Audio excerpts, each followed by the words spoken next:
Welcome to Geeks Grounds, a monthly game club and weekly podcast where we play games and brew thoughtful conversation together.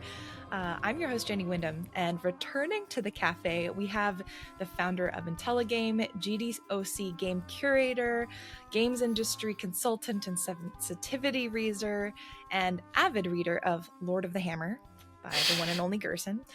We have Josh Boykin. Hello. Hey, it's good to see you. Thank you for inviting me back. It's good to have you back. Listeners may recall, and viewers may recall Josh from our Blueprints bonus brew. So if you haven't listened to that, do give it a listen. It was our just thoughts on the demo of Blueprints, which we know now. Yeah, before it became the freaking lightning storm that it did. Yeah, the puzzle game of the year for sure. But today we have you here to focus on something very different. We have been focusing and playing Deltarune Chapters 3 and 4 for the month of July. For listeners who are just hopping in, we've also covered 1 and 2 December of last year. And if you haven't gotten started yet, it's never too late to pick up the game, join the conversation. Chapter 1 is free, so that's always great. Free is a good price, especially now. And you can join the conversation in Discord or via the newsletter at geeksandgrounds.com. But first, we're going to take a chance just to hang out in the pastry case, warm up. This is our grab bag of topics, usually from the industry, but we have so much to talk about with Deltarune. I figured let's just share what we've been into and honestly just jump right into the Dark Sanctuary and just get into that conversation because there is so much I want to chat about. Yeah. So Josh, just what have you been engaging with besides Deltarune so far this month?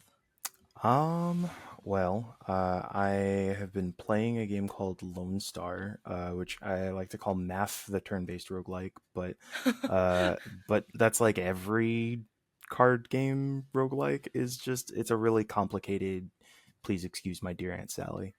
And so Lone Star is this game where you're a bounty hunter and you have to go and get into essentially energy battles with the bounties that you're trying to track down, and you randomly generate a number of cards. Usually they start off being between like 1 and 5, and based on how you place them in the different places on your ship, they'll do different amounts of damage back to the opponent.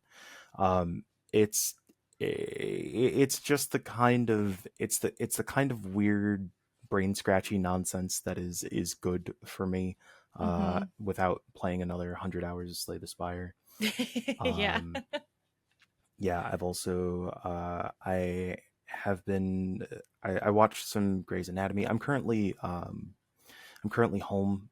doing some caregiving. Things are a little off kilter for me. I'm home doing some caregiving. I had some family emergency stuff that I've been taking care of the past couple of months, and so I'm actually really glad that you suggested doing this so that it would convince me to play a game that I would think about again. So I have been watching Grey's Anatomy because that's what my mother was watching. And it turns out there's a lot of really fascinating discussion that I feel like you could have about not just Grey's Anatomy, but what Grey's Anatomy means in the time and place that it's created. Because there are a lot of times that it is you can tell some of the ways that it's engaging with culture at large, and that's kind of fascinating. And Grey's Anatomy and Survivor. I'm telling you. I'm telling you. I know one of these seasons of Survivor we're gonna have to sit down and go through it, because you have not steered me, you have not given me a recommendation that I have regretted yet. I'm pretty sure. Oh God, I don't want to jinx myself. I mean, at this point, I mean, you're batting 1,000, so. And then the album that I realized I need to listen to, that I insta-purchased when I saw the notification and then proceeded to life stuff and forgot. My one of my favorite rappers is Open Mike Eagle.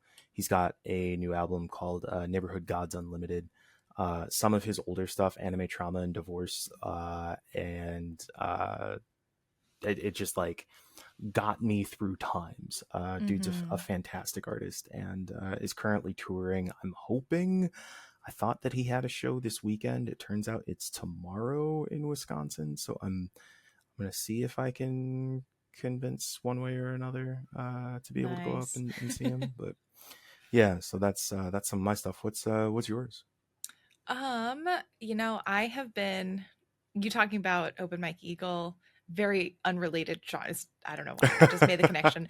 Um, Speaking of music getting you through times, I feel like K-pop Demon Hunters is like working Uh, overtime in my brain right now to get me it's through times. it seems to be like on a because wasn't it out for a while and now it's catching fire? I feel like it has Yeah. been on Netflix for a little while and now all of a sudden like it has Yeah. caught a bunch of energy. I think there was like a 2 to 3 week delay in sort of the hype machine kind of really grabbing it and people really getting super into it compared to like when it launched. Yeah, because I remember watching it and thinking, man, this is so good, but I don't know if anyone's going to talk about it because, it's just, you never know with animated movies, especially. And this is Sony Pictures, which I don't know anything about film, but I'm like, you expect this from a Pixar or, Disney, which is basically Pixar. And so I Hmm. didn't know how much traction a Sony animated film would get. And yeah, we talked about it last week, but it just continues. The hype has not decreased. For me, I feel like it's only increased. And I've been listening to the soundtrack nonstop. Sam likes it too, which is amazing because we don't normally share the same musical taste, but he's also vibing with the soundtrack in the movie. So it's Oh, like, sick. okay, so it's got to be good if he also likes it. And while this isn't a direct listen, it's a trend that I've seen now on TikTok and Instagram that really warms my heart. And it's people taking the like, what if the Huntrix were from my culture and my community? And so I've seen people from like Mexico and Alaska and Thailand and like a bunch of different places take on this idea of, hey, instead of like K-pop hunters, like what if we had something that was like more close to our heart and our lived experiences Oh, and that's our cool. our history. And so that's been really neat to see. I saw a Hawaiian one that was beautiful. So it's nice because it seems like it's allowing people to not just embrace K-pop and learn about, Korean culture, but be like, hey, we also can do that too. What can we Hmm. create with our lives and our cultures? And I think that's really cool. That's that's it. Yeah. It's beautiful. Yeah.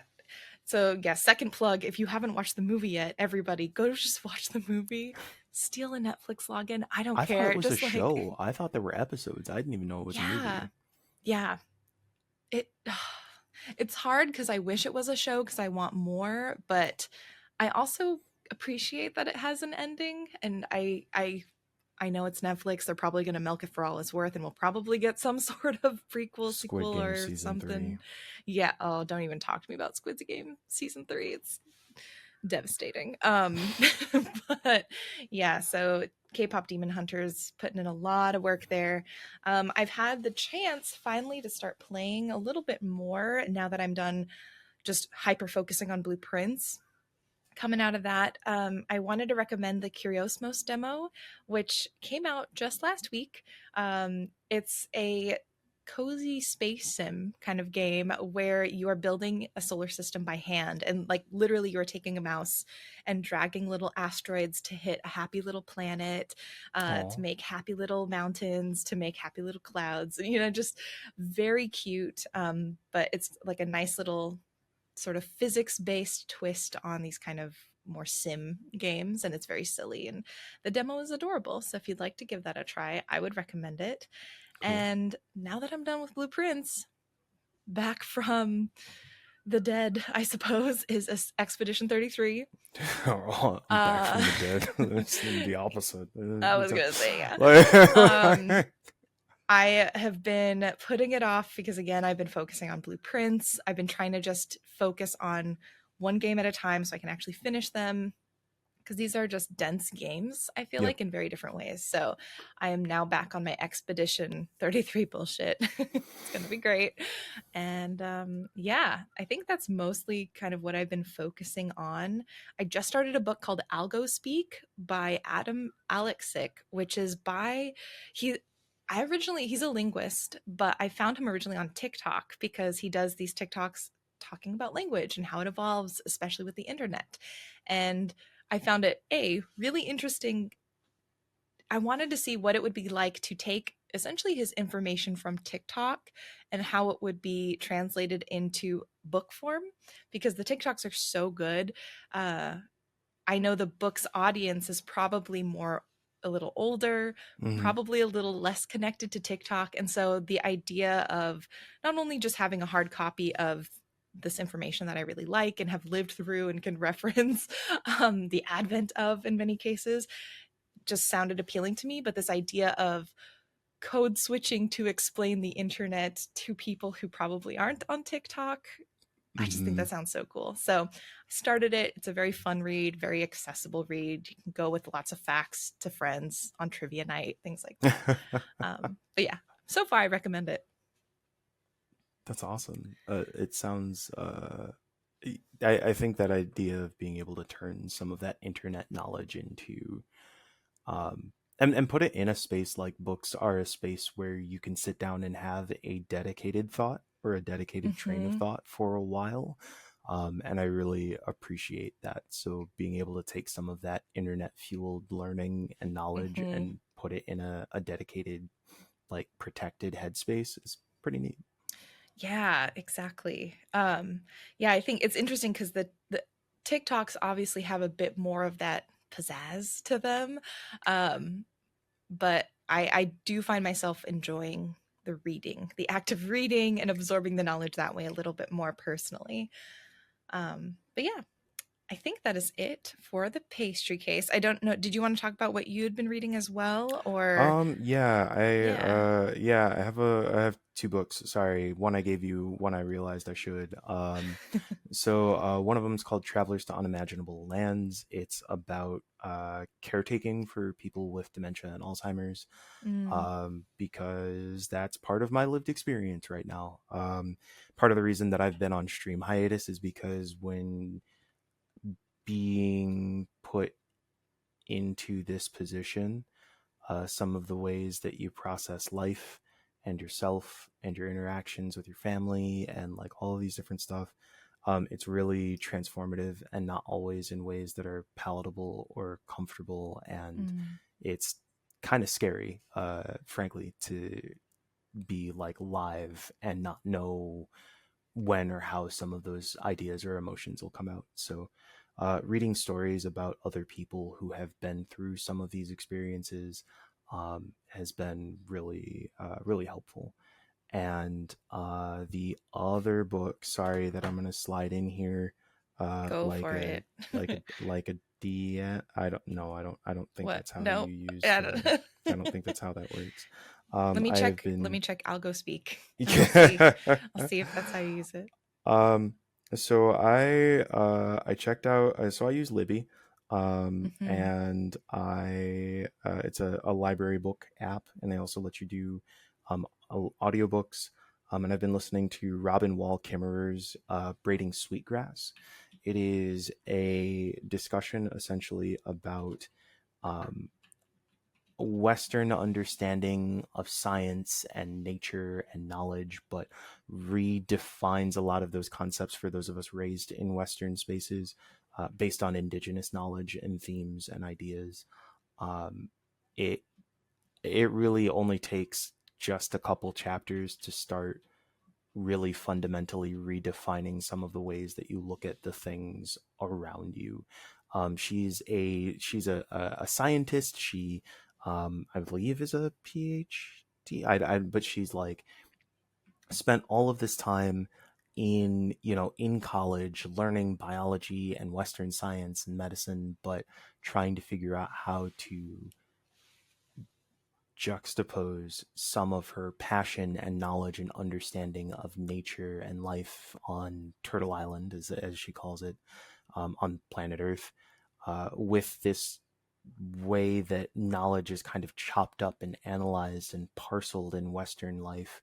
Um, and there's a sense of community and belonging, a caretaking. Frankly, it's actually kind of interesting reading these two books in partnership because there Mm-hmm. is Mm-hmm. a sort of caregiving that you end up looking at being a human interacting with the land, that it's Yeah. not just, extracting something from the world, but like, the earth is expressing love to you by growing these things, and you are expressing love to the world by cultivating the conditions in which those things can grow. And it's a really incredible book. Can't recommend it enough. Yeah, that's awesome. That looks really good. I think I remember you talking about it before when we've been hanging out. So I'll have to Yeah. put that on my Libby uh, sort of like TBR, Yes. essentially. Right. Um, so for the notable releases this week, again, every week we like to highlight just a couple so you can get a taste of what's out there if you're looking to pick up something new. We have two really cool games. I think two that I've been looking forward to for quite some time. One is called Wheel World. It's out July 23rd.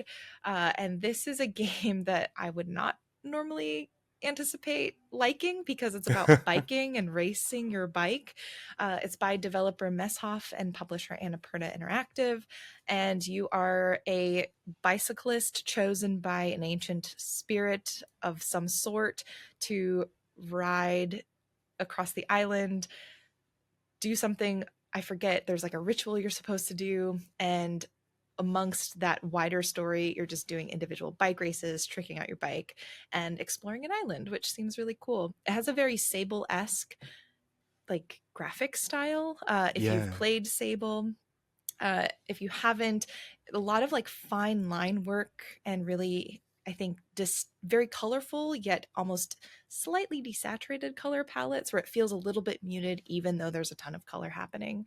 Um, Really cool game. Have you played? There was a demo out a while. Did you ever get the chance to try it, or has this been on your radar? No, I actually I saw it pop up on my radar and was real interested, and just the past couple of months have been a bit of a blur. Mm-hmm. But I was just watching a couple gifs of it from an email that I got from some other folks, and like it looks really intriguing. I see the kind of like Sable vibes there.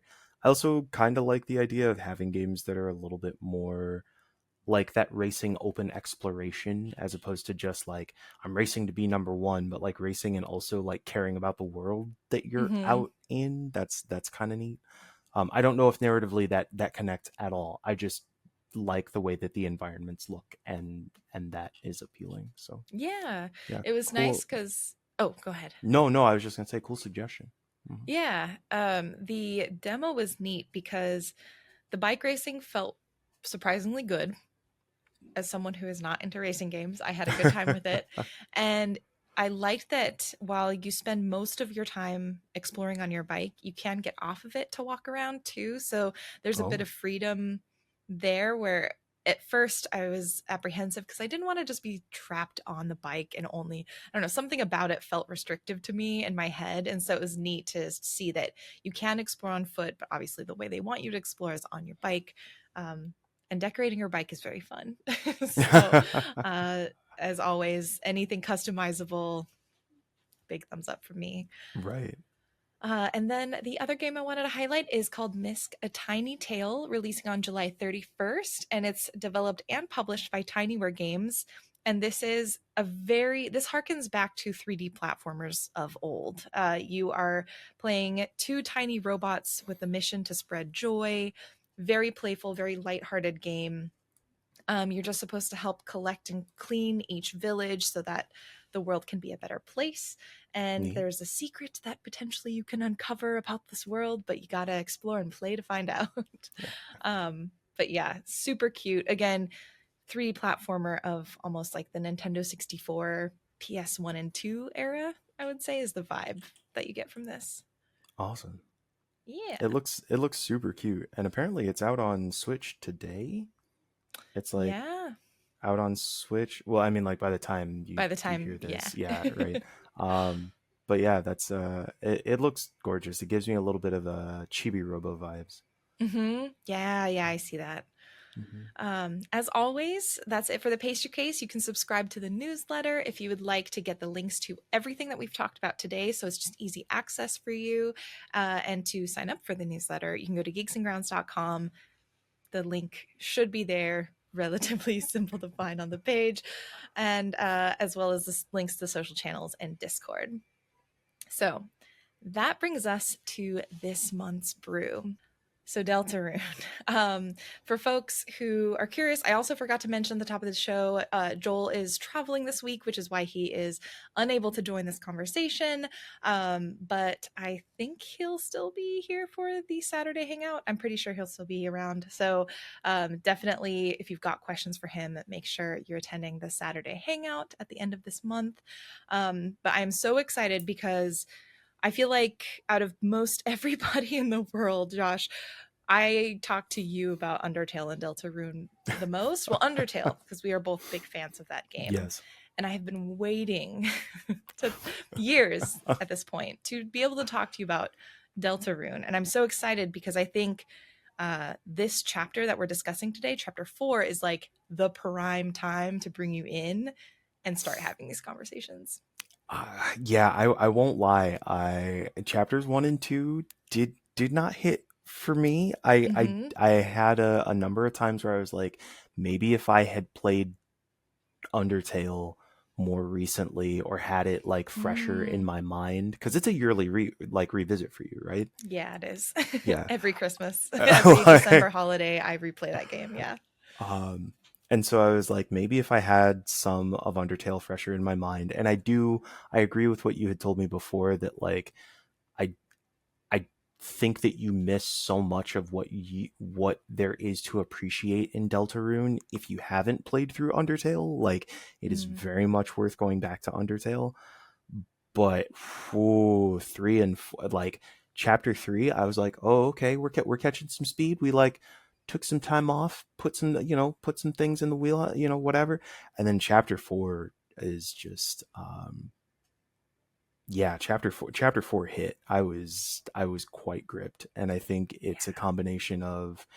um it's a combination of like really good storytelling, fantastic character building, and also just like creating enough of these openings now to what are these broader mysteries and Mm-hmm. questions, and not leaving it in like it just yeah, it was very compelling. It felt like the page turning novel that I did not want to put down.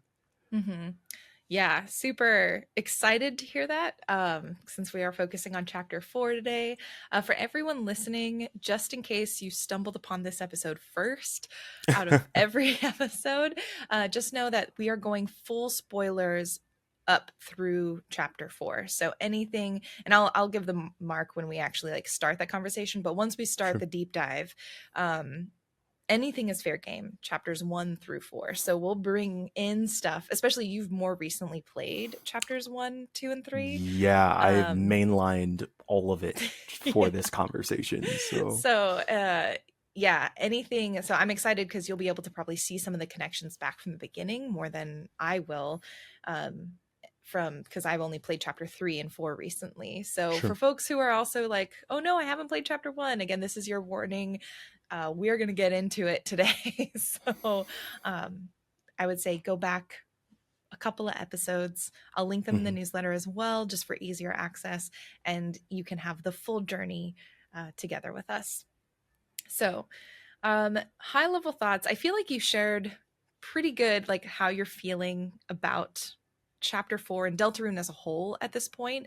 Are Yeah. there any elements you wanted to highlight of chapter 4 in particular that were especially like powerful to you or impactful, whether it's like the mechanics or the music or certain parts of the story? Yeah. So chapter 4 takes place, you call it the Dark Sanctuary, right? Like, Yeah. and we know at this point that, there's this connection between the light world, or what we might consider reality, and the dark world. Um, and I actually really appreciated, the ways that this episode takes place in a church. Mm-hmm. But for those of us who, grew up as gamers in the like 90s, 2000s, 2010s, like there's an instinctive response to like attack and dethrone God. And and it really doesn't take that angle. It's interesting because there is a certain religiosity that's present, right? Like Yeah. they are speaking to, this the prophecy and the reason why they, treat each other with kindness, because you never know who could be the hero. Um but there also is an element of them looking at the people who are attending church as folks looking for community, who are, getting to know each other. And I both really appreciated that as a representation of that space that to me felt more positive and inclusive. Mm-hmm. And then it also made me slightly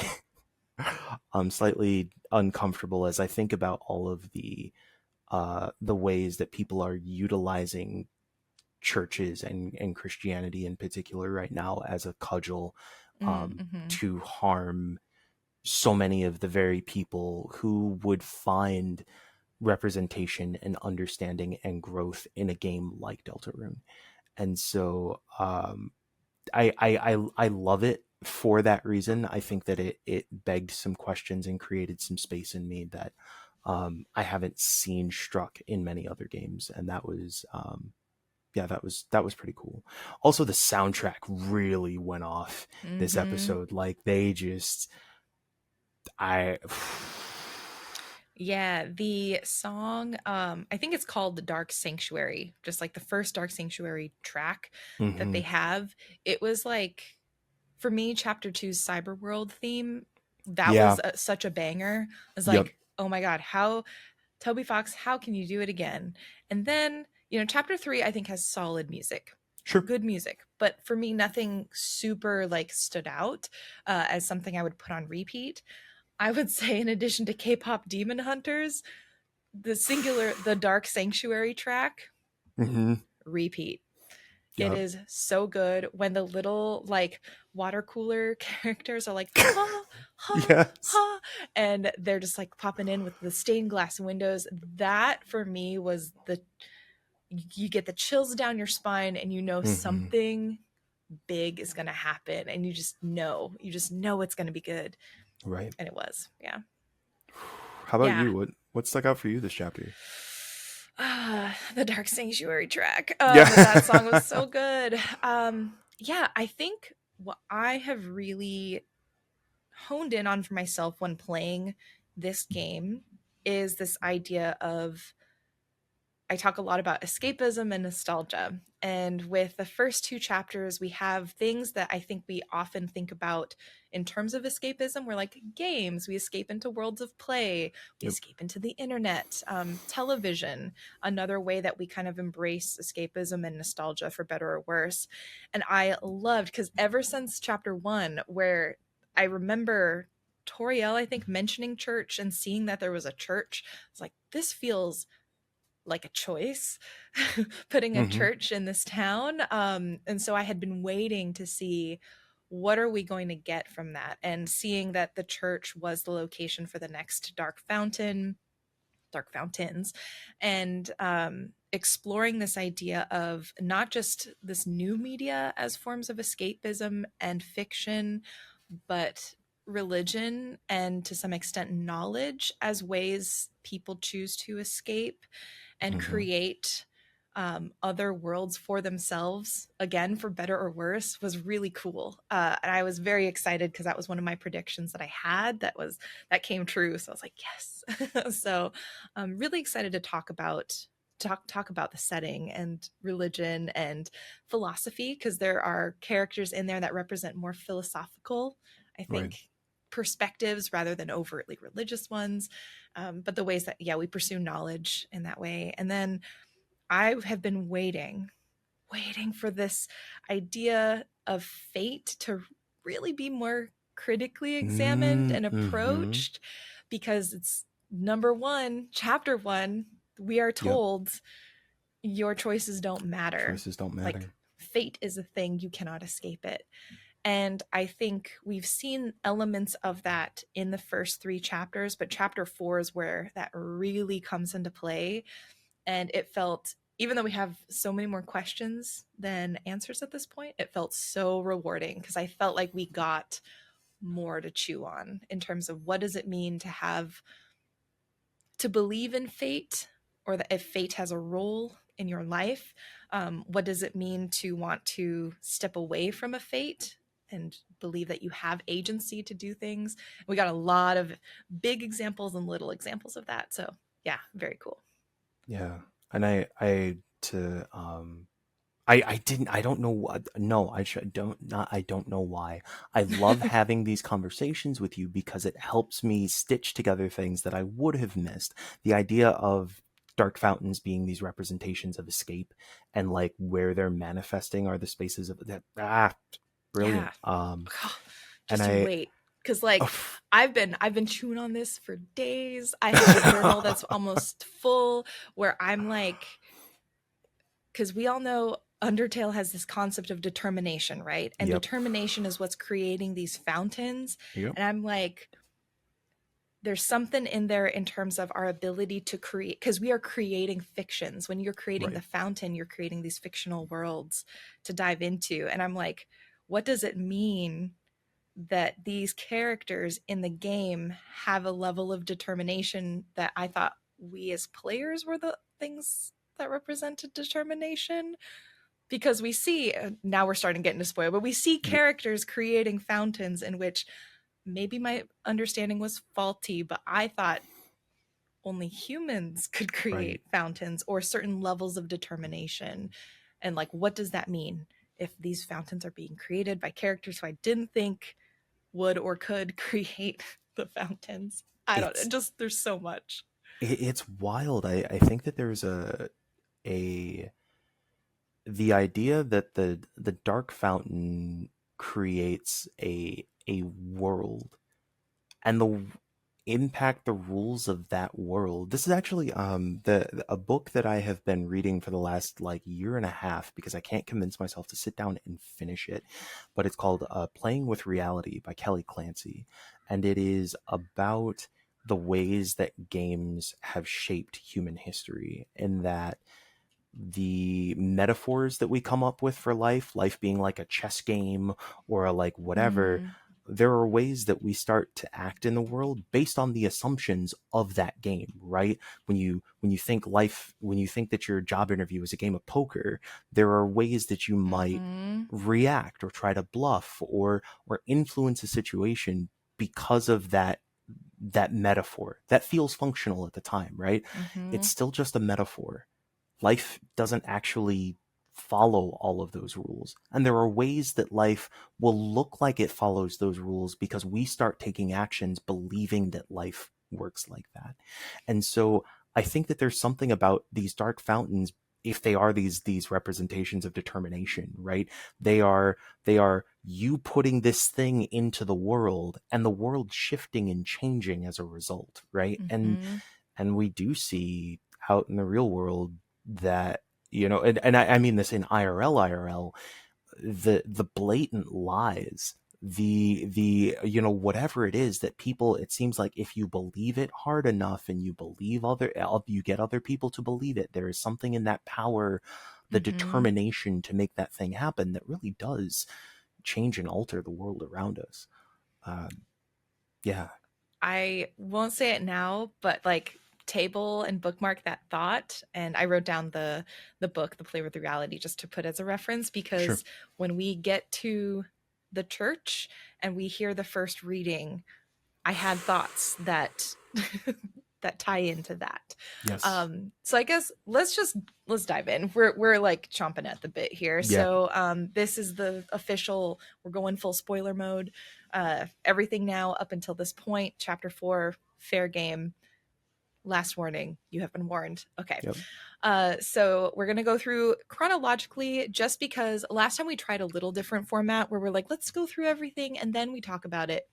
there was too much. Going through chronologically just helps us, me at least, organize my thoughts. So we're just going to go through chronologically, and then Josh, feel free to interrupt if there's anything that like you want to just stop me on, basically, if you have Sure. anything.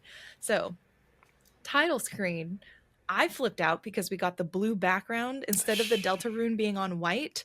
We had that blue watery scrolling background, and I Mm-hmm. was like, "That's the background we had with the vessel creation, but now it's Oh yeah. blue, like the fountain and the key art."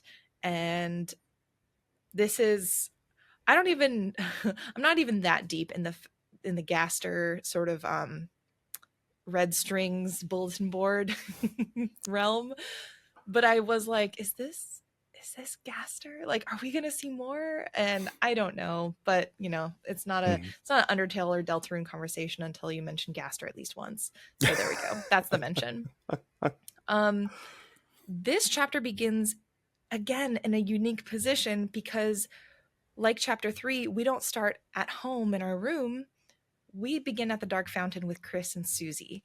And it's actually closing out the adventure from chapter 3, where they're closing the fountain. They talk about how they picked up Tenna, and Susie says a line that I feel like is the turning point of this story. She says, "No matter how serious our adventures got, it always felt like they were part of another world. But now," and then I didn't write the rest of it, but she implies, "But now it's different. Mm-hmm. Things have changed."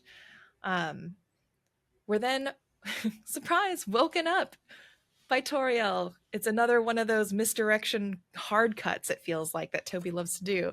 Yep. Toby and friends, they do love a good hard cut into a totally different scene. And we have breakfast with Susie and Toriel. And I was so happy because we got to hear the home theme, which is one Yeah. of my favorite songs of all time, and butterscotch pancakes. So that was like a really nice, just okay. We have this moment of calm. It's also cruel.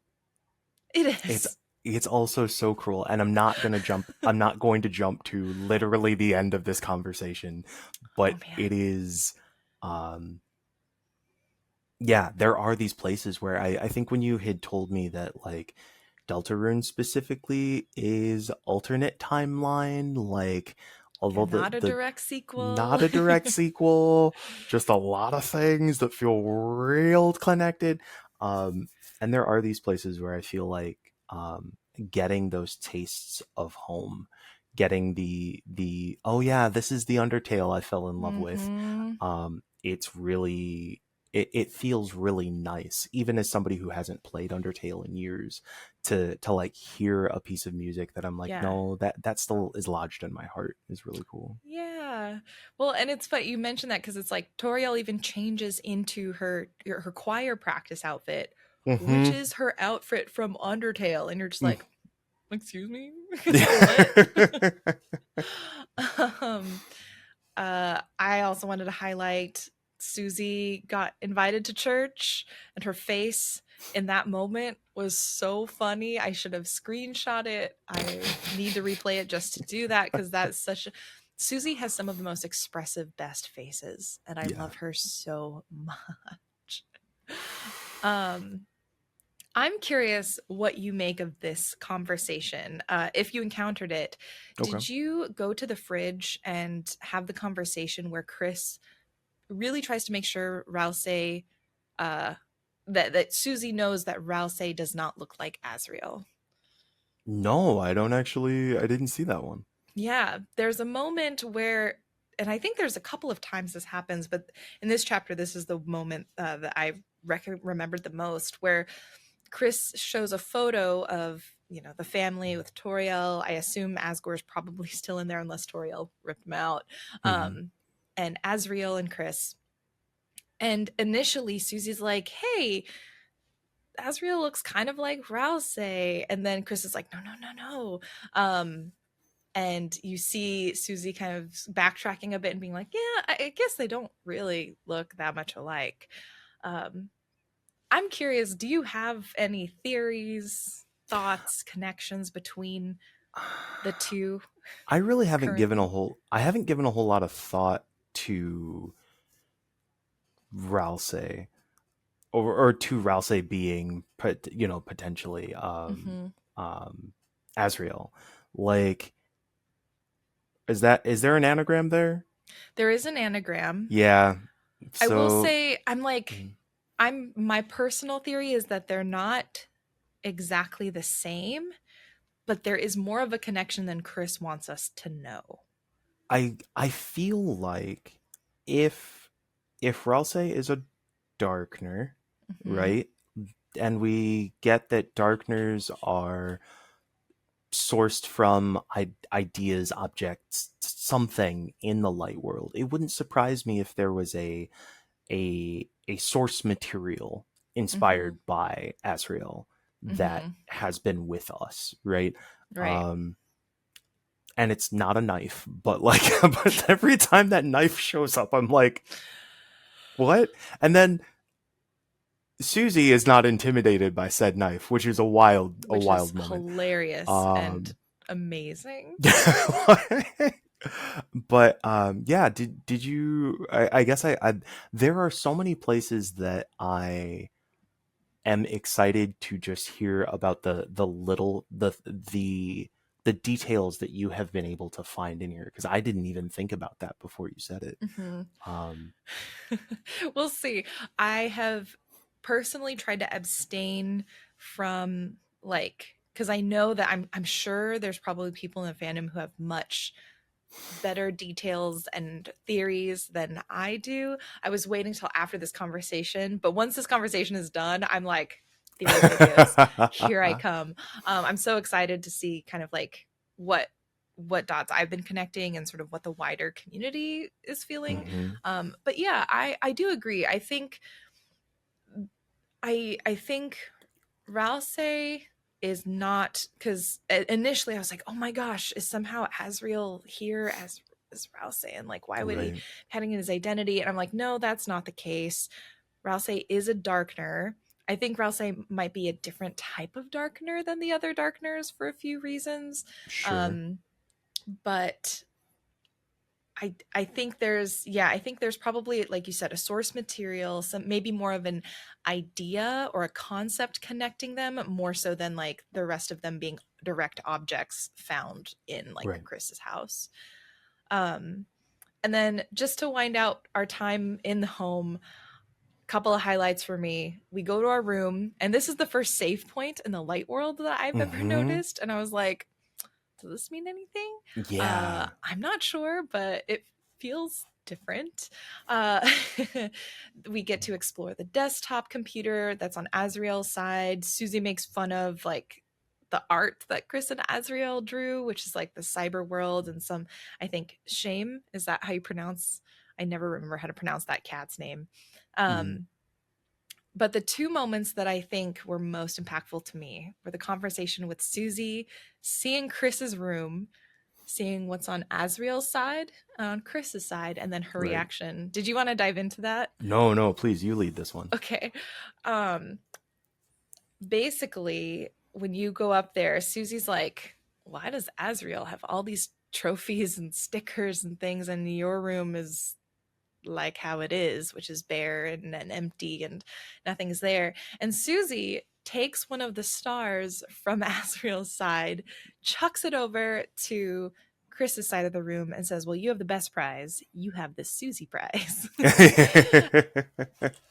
I love her so much. She has become like that bully exterior that you're introduced in chapter 1, and the ways that once you see who she is, at her core, which is an extremely dedicated and loyal friend who is truly cares about the people around her but just hasn't been given an opportunity to do so, and has probably been actively stopped from doing so in a lot of ways. It's just my heart gets it grows like 3 sizes every time Chris and Susie have like a best friends moment, because Hmm. you can tell, even through us controlling Chris some in some cases fights our control to be able to have those moments with Susie, and like that Right. shows just how much of a bond that they have, and I love them both for that. So Susie Prize was like my favorite moment. um And a smaller kind of Susie friend moment was, the blood stain by the bird cage. Yes. Um, I don't know if it's every time, but I got the option. Essentially, Susie was like, "What the heck? Why do you have Mm-hmm. blood there?" And I had a thought. I was like, "Why hasn't Toriel cleaned up this blood? Does she not ever go into Chris's room? Like, what is that?" Um, Maybe bad mom moment. We'll see. But yeah, as soon as Susie sees the blood stain and it's kind of like, yo, you can get that out with like vinegar and water and Right. whatever, lemon juice, I don't know. Um yeah, Susie just instantly and with Chris's help cleans it up. And again, it's just another one of those moments where it's like Chris is there or Susie is there for Chris in ways that even their parent doesn't seem to be right now. Right. Um and Chris is really seems to be willing to accept that help because that wasn't like a hey, here's a good suggestion, cool, I'll do it later. The screen goes black and it's instant, like you go get the supplies, clean it up, and the blood stain is gone. Right. And so for me that was just again another Chris and Susie best friends moment that I really loved. I'm trying to find. I took, per usual, a host of screenshots, and I thought I actually took a picture of the cutaway text there. Mm-hmm. There is, it's a thing that I feel like I have been trying to process internally, and has been a hard lesson. That like once you reach a certain level of adulthood, your decisions get made because you made a decision. Mm-hmm. Like there's not going to be a, oh, or I guess for some people maybe, okay, mom told you it's time to go and check on your insurance and make sure that whatever. Like no, that's on you. Like your life changes or finds guidance or shifts or whatever because you've made a choice. And what I really appreciate about who Susie is becoming to Chris and becoming to us as players is like she's helping to enable some of those choices that are Mm-hmm. different, right? Because I think that inherently when you are in a particular mode of operation, when you believe a certain set of things about yourself or the world, if you perhaps believe that your choices do not matter, you have to be presented with situations and oftentimes with people who believe something different to be able to come to that conclusion or understanding yourself. And I Mm-hmm. think Susie, even in those little spaces of like, the fuck are all these no, you don't get no awards, get the hell out of here. Exactly. And this award isn't important, this isn't pity, this isn't whatever. Yeah, this is the um best award. there is I'm not going to jump ahead, but please remember, please, let's please come back to this conversation when we start talking about Susie learning to heal, because I think that Yes. there is something about being the Mm-hmm. right teacher, not just being a teacher. I've been so hung up on Mm-hmm. you talking about how infuriated you were with what's with Alphys. Alphys Alphys, yeah. as a teacher. And genuinely, the more the more I come back to it and the more I see these other scenes, the more Yeah. infuriated I am too.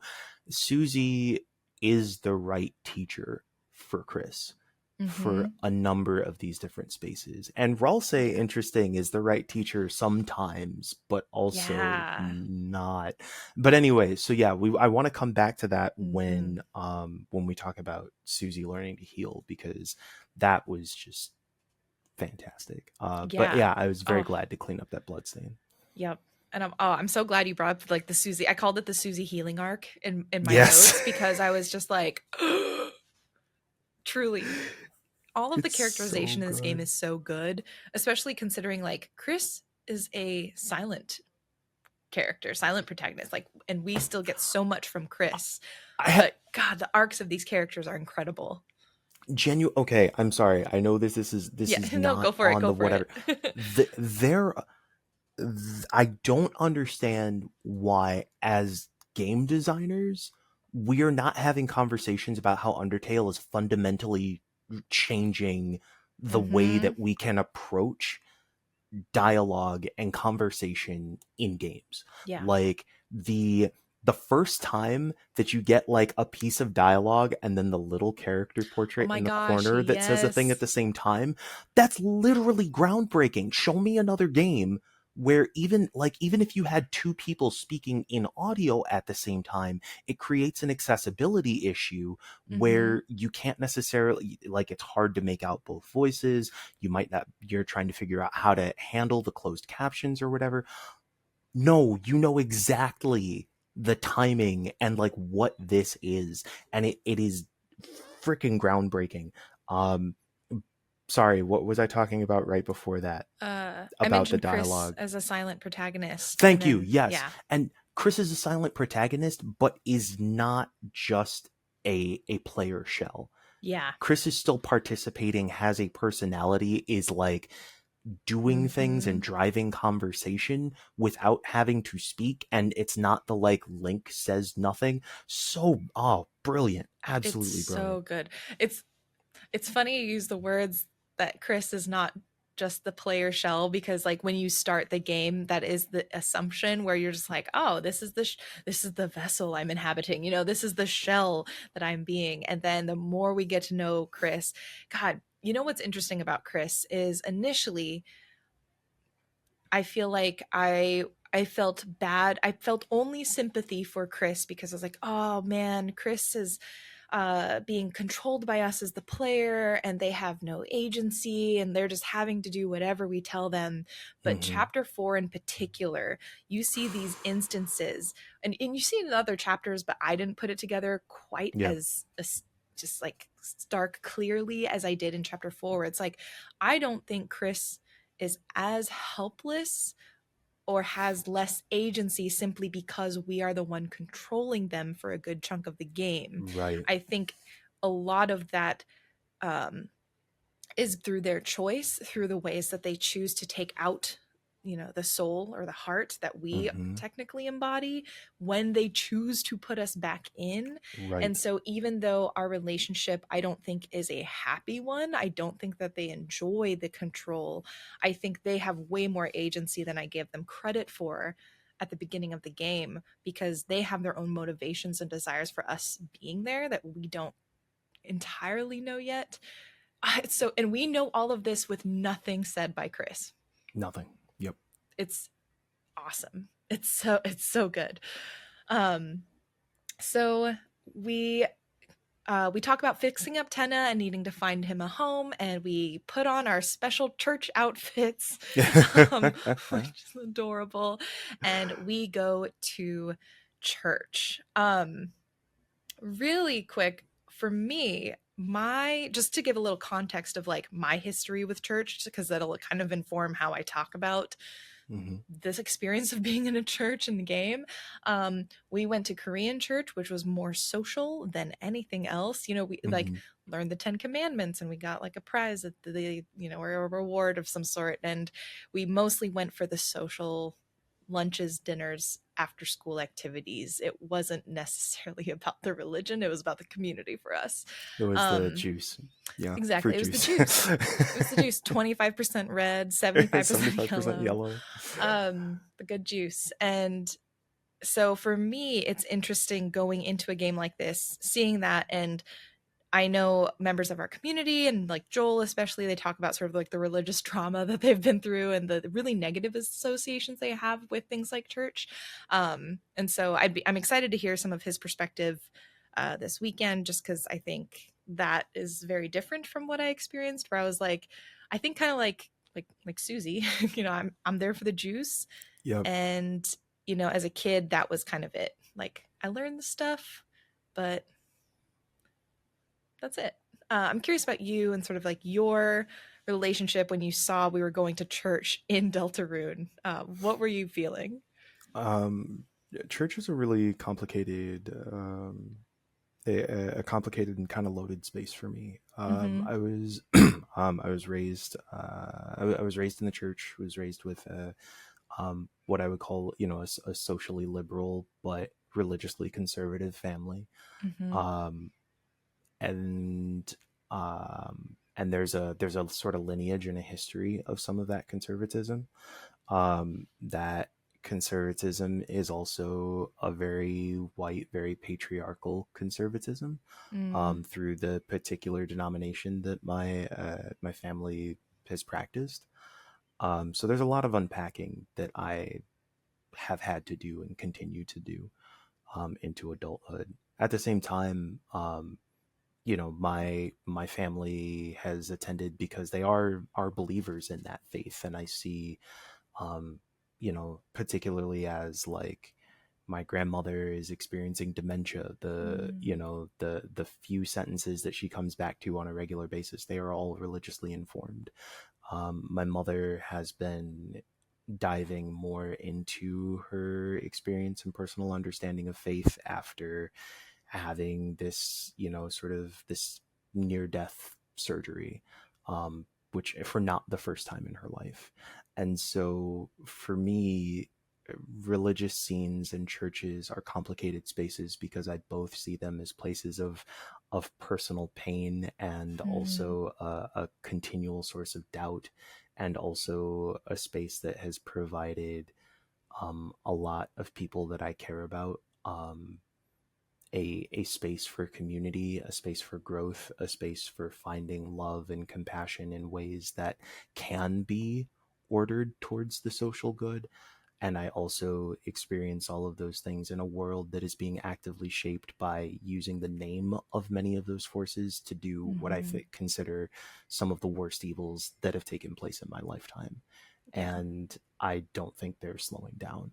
So it's really, I carry all of those things going through these church scenes, Mhm, and seeing things that are also like direct riffs of like, oh, the holy water outside of the door, like that's Catholicism. And mhm. even, my parents' religion, Seventh Day Adventism, has some particular takes and opinions about the Catholic Church over history. And so like, um and then at the same time, like all of this still falls under, like when you look at the congregation of the that's attending the church, they're all kinds of different people, and they're all kinds of different,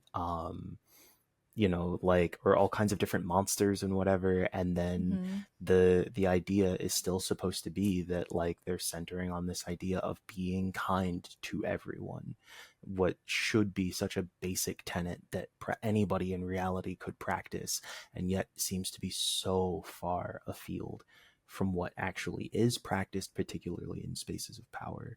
So, I'm sorry, I'm choking up a little bit because I was trying to figure out Mhm. how to dive into some of those things without getting heavier than I already did. But yeah, that's why this episode carries a lot of weight and a lot of space for thought and reflection for me. Yeah. I guess so, Susie's especially Susie seems to hold a little bit of that as well in terms of like having negative experiences, getting yelled at for not knowing the songs when she's Yep. in church. She talks later about like engaging with a piano, which I don't know if it Yeah. was overtly in a church, but being I don't told that think she can't so, but play. mhm. Yeah. But these ideas of like Susie in particular going into spaces and that say they are welcoming for others, that are about being welcoming and community, and being explicitly told she does not belong. Right. And so, yeah, I felt like it was a really big deal for her to, despite how uncomfortable she clearly seemed to be, was willing to go to church with Chris, as long as like Chris was there so that they could, as a little bit of that security Right. blanket, a little bit of that rock for her to depend on. Yep. And it's interesting thinking about how, she's really like down to clown. Like she's Oh yeah. there, and is there, like there's a trust that I feel like she has in going to this thing with Chris, that it's Hmm. like, no, all right, cool. Like, and then there's Juice. And then I actually, now that you're talking about that idea of Chris and Chris's agency, there are places where I felt conflict as a player, like when when I can't remember her name, but the cat is giving I think it's Caddy. Caddy Yeah. is like giving the speech, the sermon, whatever, Hmm. the like religious reading, and I am trying to listen to what this reading is because I feel like it's going to be a lore drop and like give me Yeah. some sort of information, right? And in the meantime, Susie's sitting here in my ear, and I'm like, could you stop? I'm trying to focus on this thing, but I also kind of want to read them both at the same time. I don't want to shut Susie down. And now it Hmm. feels like part of the reason I feel that conflict is because I, as the soul, am trying to pay attention to this thing. Yeah. Chris probably does not care. Yeah. Chris, Chris is perfectly happy having this conversation with Susie and fucking around in the back pew. yeah, Chris does not want to be there, is my impression as well. And Yep. yeah, I think that's a great example of just like the smaller points of tension where I think if you are playing and maybe you're just kind of going through and not necessarily thinking about it, that could be just like an easy moment to bypass. Right. But I agree. I think that's just another small example of something where what you want versus what Chris wants may not be totally in line. And Mm-hmm. it's one of the instances where Chris uh, lets you take the wheel there. But we know that there are many other instances where Chris will not let you take the wheel if they really don't want you to Right. do something. So yeah, that's a great example. Um, I wanted to put like a little like pause mark here, a little carrot, because this is what I was thinking of when you brought up play with reality and how reality is not simply reality is influenced by the rules that we believe to be there in addition Mm-hmm. to sort of who is creating the metaphors that we use within these spaces. So one concept that kind of was there but has solidified in chapter 4 like so many others is this idea of retelling stories. What Mm-hmm. does it mean to do a retelling or an alternative telling of something? And I wrote down the examples, so I'm just going to read my notes so I don't forget. Deltarune as a whole, an alternate parallel perhaps retelling of Undertale. Mm-hmm. The prophecy that Rousey has told us, which this is skipping ahead a little bit, but Mm-hmm. it's a modified or alternate version of the prophecy that exists within the world. But Mm-hmm. yet another modified form of the prophecy exists in Caddy's reading, where we see yet another retelling of the same story, but different words, different sort of context. I also looked at Toriel plus Asgore. They make Azrael. Azrael is an anagram of Rousey, so these characters are these like iterations and retellings of one another. And so I haven't put anything together necessarily, but it got me thinking about what is the purpose of retelling stories? What is the purpose of revisiting these tales?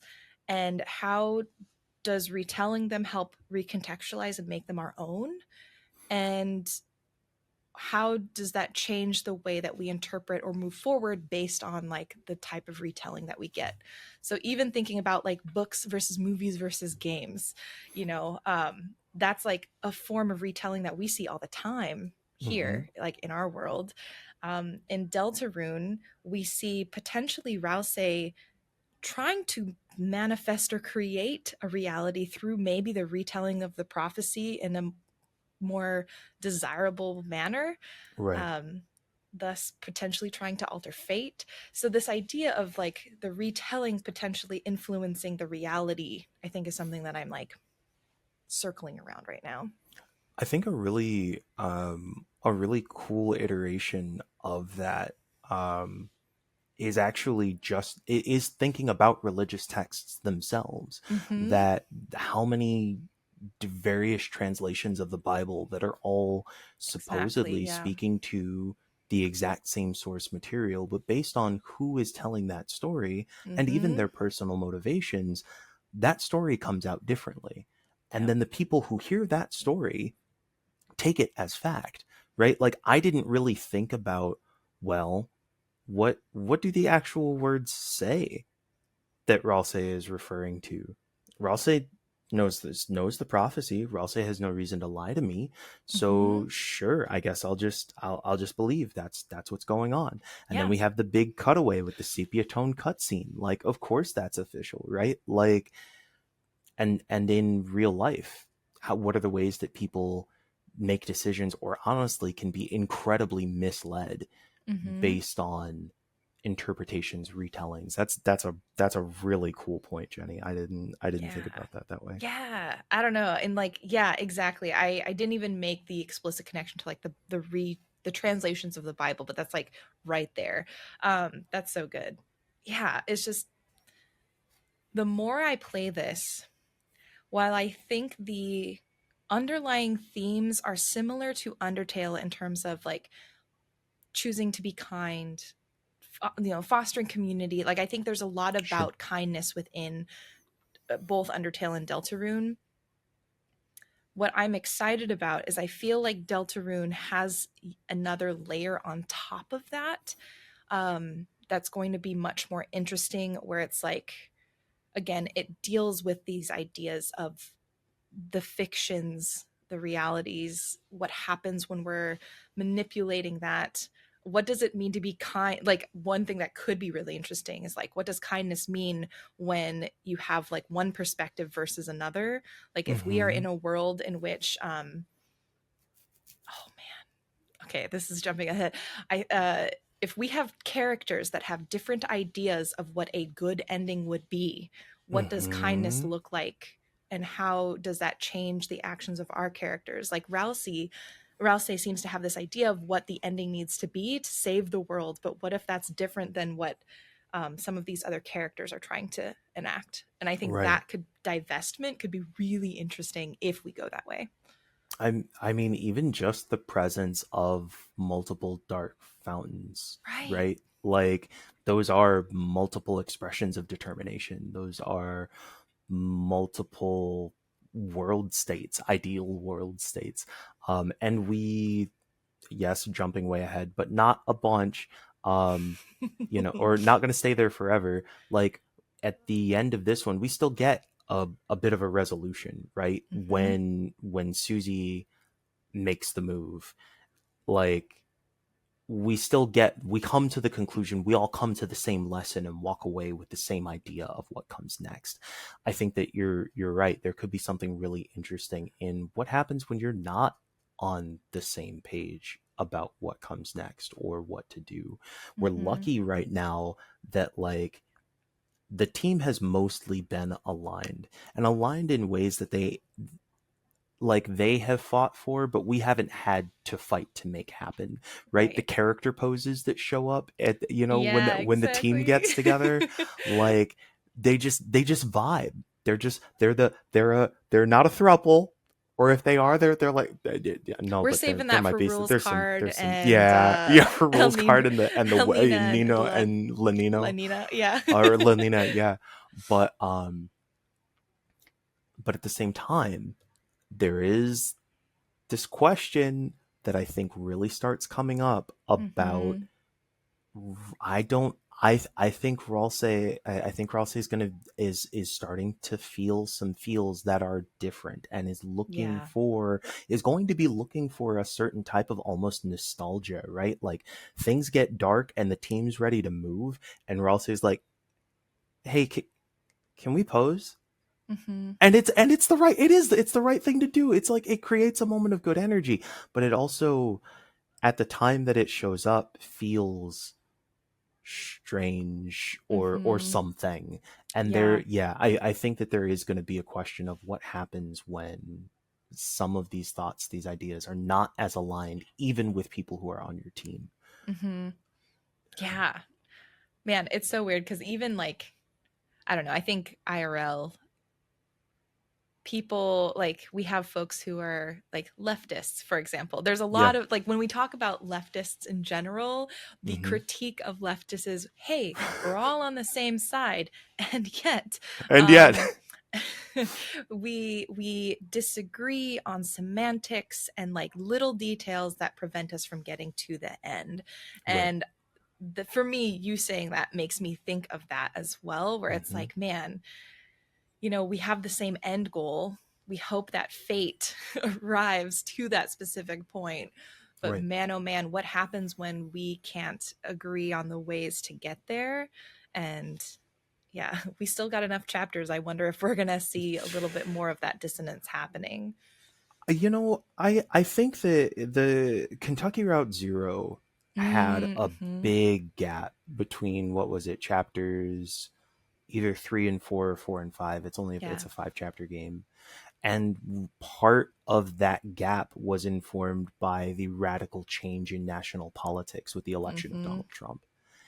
And so there are ways that game's politics and discussion shift in that gap, in those years of episode, that like, and I can't help but feel, I don't know how long the gap was between chapters 2 and 3, and like obviously there are um like Toby Fox and all of the, like, they have the thing, these ideas, these Mm-hmm. pieces, right?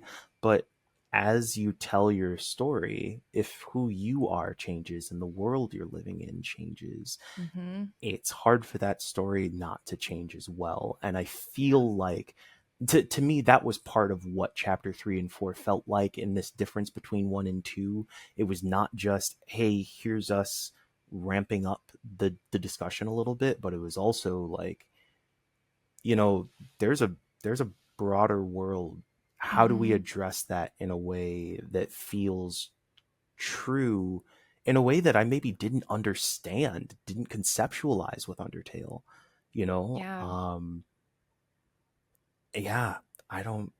For a little bit of context, I just looked it up, and Chapter 1 released October 31st, 2018, Mm-hmm. on PC and Mac, and then it came out a year later on Switch, Okay. half a year later on Switch. Chapter 2 released in 2021.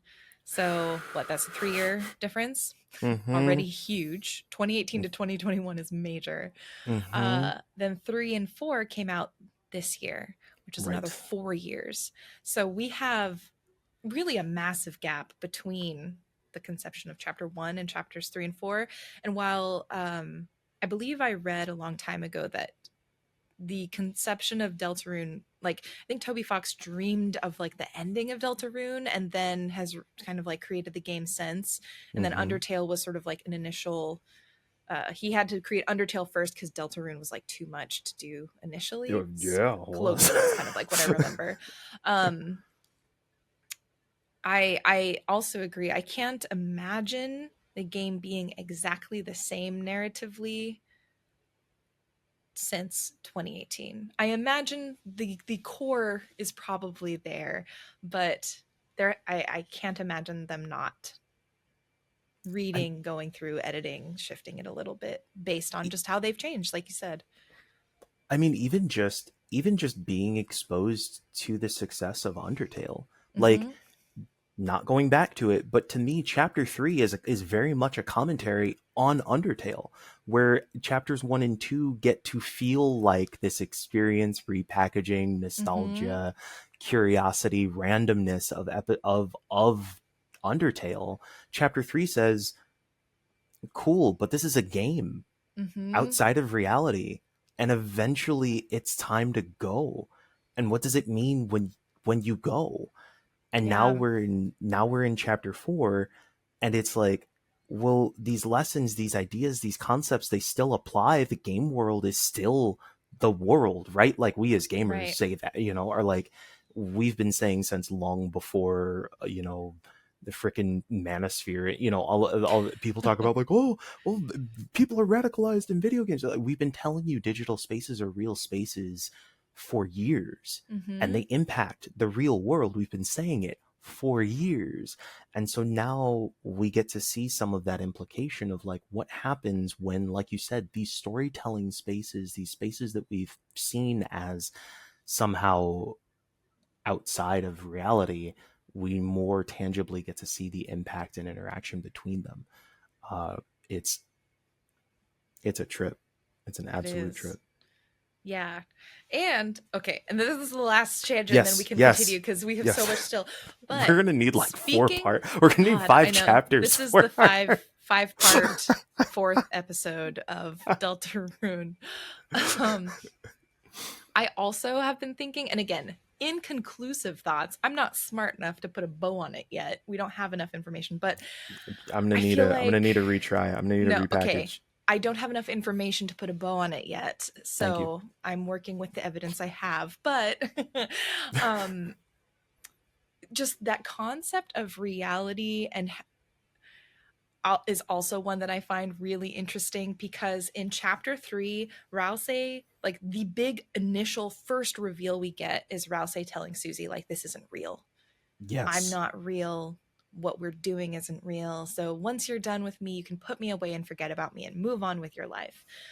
And I completely agree with you. It's this idea of like what happens. Like we know that if something is not real in the physical world as we conceptualize it in 3D, whatever space, meat space we're in, that Hmm. doesn't make the experience of playing the game any less real and the lessons we take from it any less real. But the meta of like Chris, Chris and Susie being real to Rouse and us essentially being real to Chris and Susie, like there's a chain Hmm. here that is just interesting to think about. And again, no conclusions. I've just been thinking about it because it's Hmm. interesting. It's Very, very yeah. interesting. It's like Ralsei is as real to us as Ooh. Snap. um, yeah. I don't know. I don't know. This game is just too good. It is Hmm. my Roman Empire. I cannot stop thinking Yep. about it. So we listen to the service. We know we get a retelling of the Deltarune prophecy, which is fascinating by Caddy, Hmm. who is hilarious. Yes. Um, and ultimately, Susie and Chris, they kind of deduce that they need to figure out how to get into the shelter, which that they believe Undine has been dragged into by the Roaring Knight from chapter 3. And Hmm. so they're like, all right, we got to figure out how do we get the codes to get into the shelter so we can save Undine. Um, there's a lot of conversations that happen. I think the funniest, which, okay, I gotta know, because one of the like side quests you do is you have to get juice for Yes. Alphys. I don't know. So did you give the juice to Alphys? I almost didn't.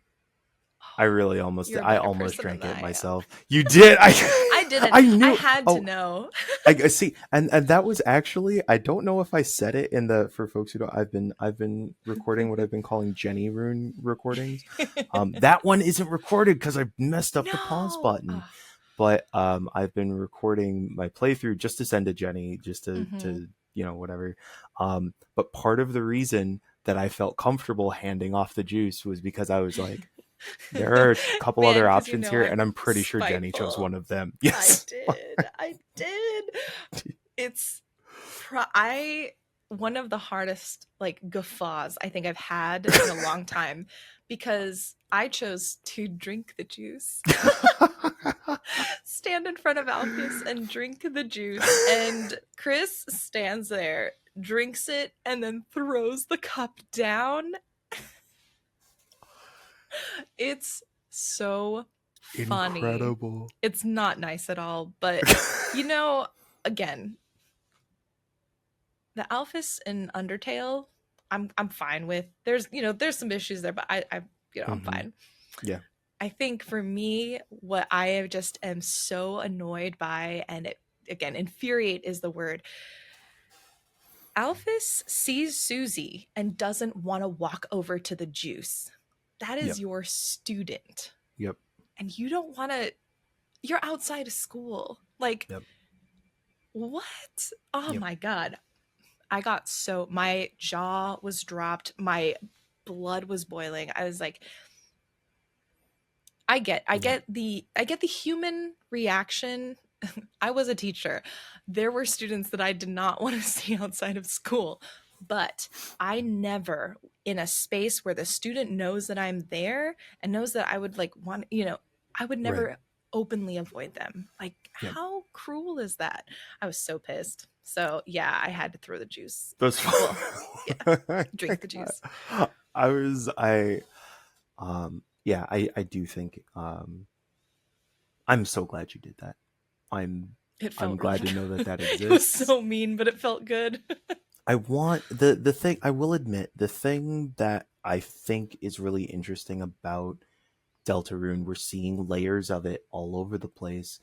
Characters who we had this affection for in Mm-hmm. Undertale are being given additional facets. Mm-hmm. I think that's the thing that to me is the most interesting, is thinking about what we get as essentially character reveals. Each of the ways that we find out that these characters are still technically fit within the range of their persona in Undertale. Mm-hmm. Alphys being a kind of awkward little garbage teacher, like, does not contradict. We haven't been like, I think that many people, myself included, would have expected this is a reskin, right? Like, or not a reskin. Mm-hmm. This is I've taken this character's skin and then given you a Yeah. completely different personality, and that's how you know that you're in an alternate reality. They haven't given us that. All of these characters, including Sans, who I have real fucking beef with right now. Yeah, me Um, too. I'm so, oh my like, gosh. Yeah. Yep. it's like all of these characterizations still fit inside the characterizations that were established in Undertale, and that's part of what is so destabilizing. Yeah. Yeah, it almost makes it harder to sit with some of these lessons, Mm. feeling like, oh, wait a sec, like I'm not going to go back to Undertale and feel the same way about these characters, even though Yeah. I technically should. I didn't even think about that because I haven't played Undertale since a lot of the really new revelations that we have about some of these characters. And yeah, oh, that's going to be interesting. Going back to Undertale now. Mm-hmm. Mm-hmm. Mm-hmm. Mm-hmm. Oh, Yeah. so we have this quest for the shelter codes, I guess. Yep. Um, we get to talk to Noelle, Rudy, and Toriel as well. And that's one of the more pivotal conversations, other than Alphys and sort of getting to know or getting them the juice. The other kind of like main conversation I would say is probably with these three, Mm-hmm. because you learn that Noelle, from Caddy, you learn that Noelle is constantly locked out. So maybe she knows something about locked doors, which, Right. the logic, I guess, checks out Okay. sort of. Caddy does what Caddy does. So Yep. we go and talk to Noelle. Um, I My heart broke for Noelle because she says this line where she talks about um, her mom, Carol, who we learn the name of finally. So Mm-hmm. their family, the holidays are Carol, Mm. Rudy, Noelle, and Des. And she says how her mom, Carol, who is the mayor of the town, keeps everything important she keeps locked at home. Right. And I thought about how Noelle is constantly locked out of home. And I'm just like, does mom not care about Noelle? Oh. Like, what the hell? Um, so that again, just looking at their family dynamics, especially because we interact a lot more with Carol later on, Mm-hmm. just told me a lot about Carol as a parent, um, and made me feel really bad for Noelle. Um, Yeah. Yeah. and yeah, oh, go ahead. No, I was gonna say that's a really good point. In contrast to like visiting Rudy in the hospital in earlier episodes, Yeah, and he's a good guy. yeah, I think he's got a he's New he's York accent. Like, I yeah, don't know why. he's It such a just seems like he's a dad. Yeah. guy. You know. Um. Yeah. That's an interesting call out, because I do think that there is a we are getting set up to see that, like, no, Carol's not one of the heroes. That's No. Yeah. Yeah.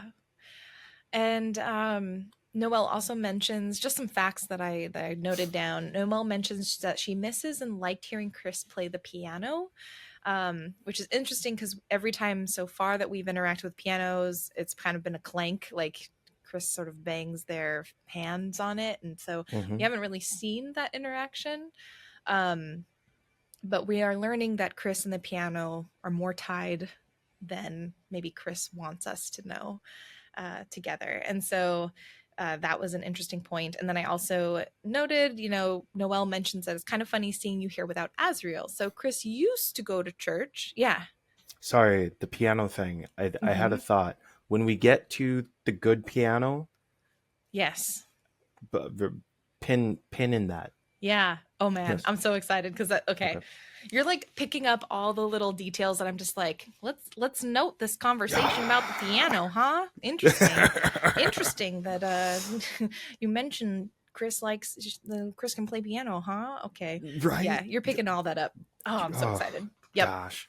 Yep. Um so yeah, we have this conversation with Noelle. Toriel and Rudy discuss Carol's support for Asgore's something, and we find Hmm. out a little bit late, like very shortly later, Asgore has the flower shop, and so Carol is financially supporting that. I think by buying flowers for the festival. Hmm. Um, but Toriel really is like, we don't want to encourage his new habits or his new venture. Like Toriel does not like what Asgore is doing. Right.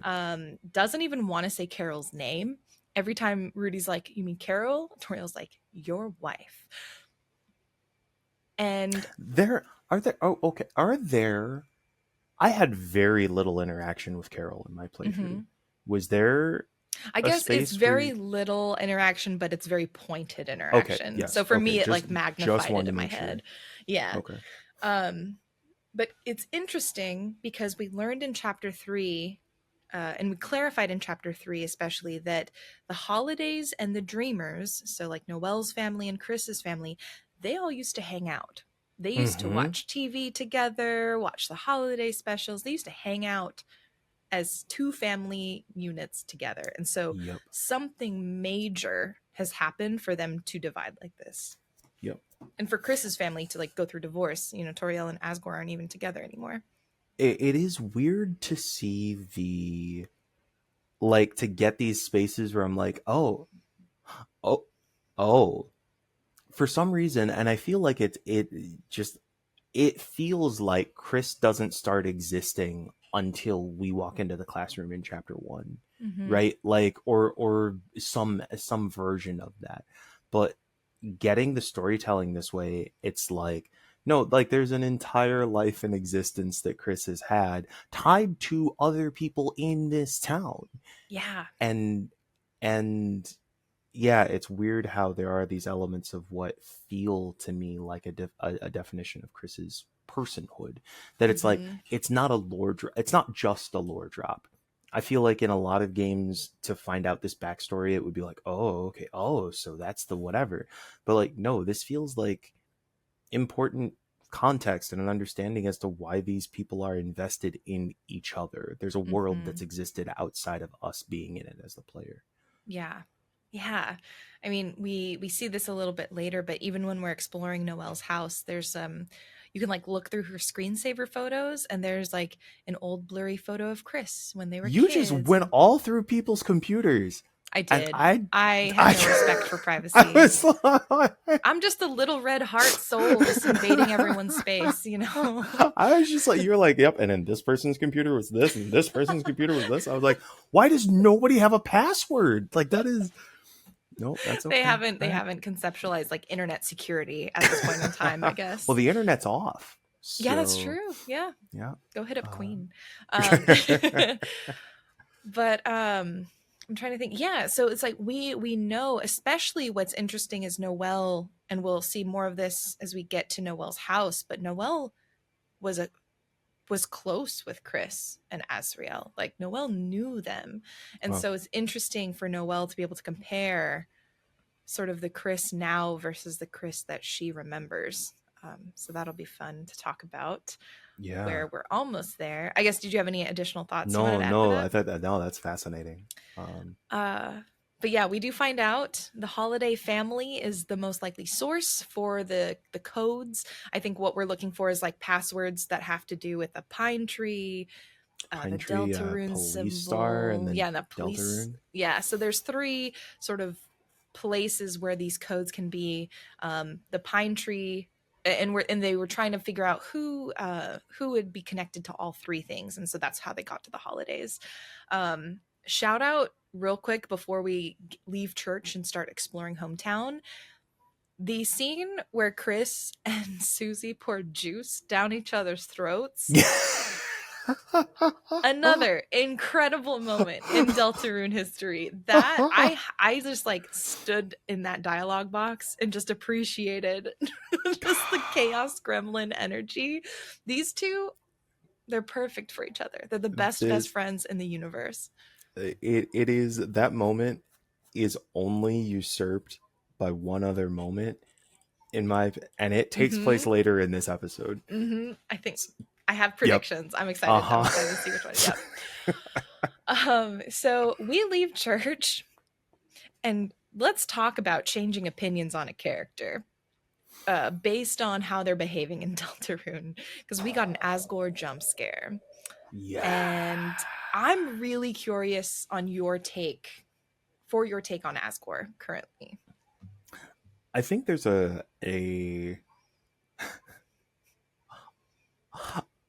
I think dads who make mistakes are having a bad time in media right now. Like Oh my god. I, Yeah, yep, I yep. like dads who didn't level up in time are having a bad time in media right Yeah, now. yeah. And like, I think there is this element of like, I think there are probably many of us of the cis dude persuasion who have at one point in time found themselves in this particular position, and it's not cool. It's cool to look at in hindsight because it's hindsight, so you can be like, I'm not there anymore. But there is I'm curious about what happens here, because there obviously is, to me it feels like there is this sense that he still wants the relationship back, he wants the family back, he brings the Mm-hmm. flowers, but also feels kind of unfocused and a little wishy-washy. And like, for as much as this game is about determination and sort of the power, the impact, the importance of will, he feels like a character without one.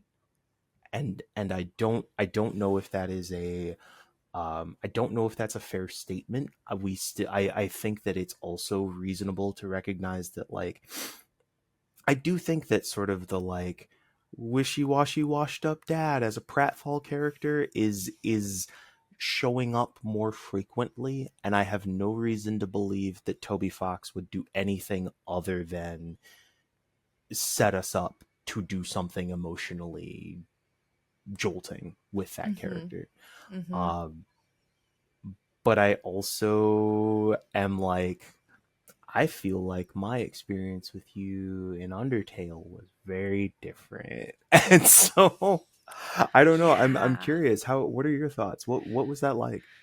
Oh man. Well, I'll say when he so Chris, Susie, Toriel, they exit the church and he literally jumps out from the forest It to be like, "Oh, fancy seeing you here.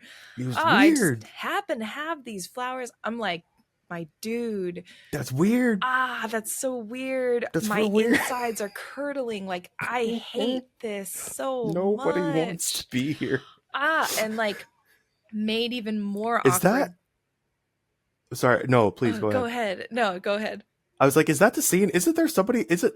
No, I'm thinking of something else. Please continue. I was like, Okay. isn't there somebody off to the side who's like watching it? Who's like, Well, there is someone to the side later that says the dialogue that's like freak, freak, freak, your family freak. And I was like, yeah, what is happening right now?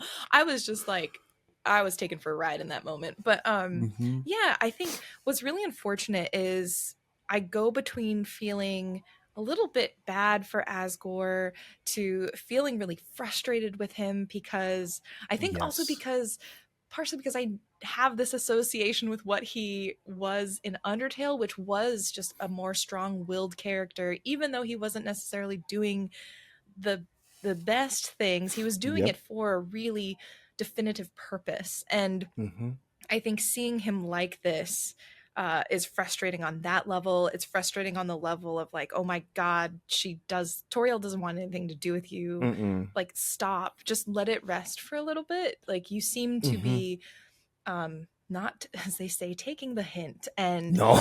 um You're it's not catching the wave.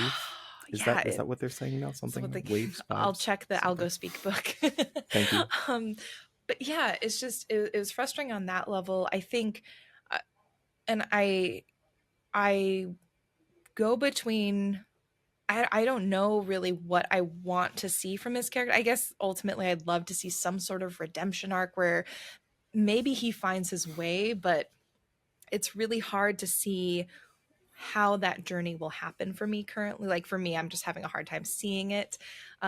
I think the way we may see it is, we know already that he used to be like captain of the police force, and I think he was removed.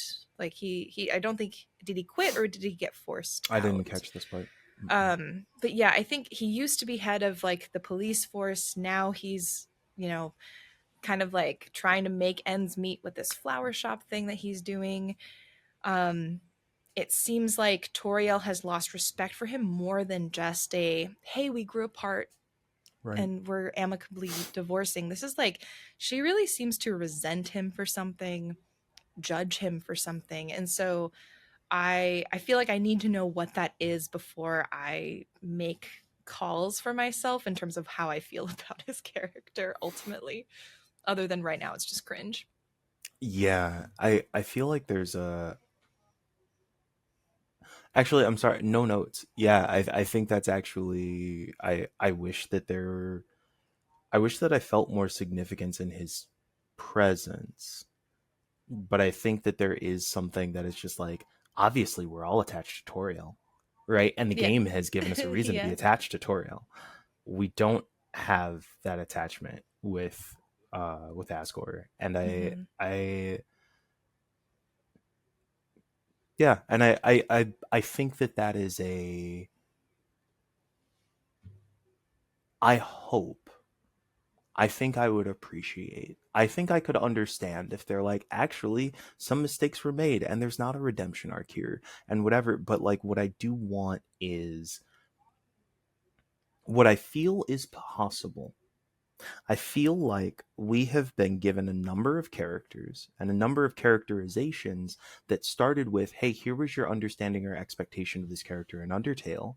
And Hmm. now that we've expanded this understanding, you might feel a little bit some type of way about this character.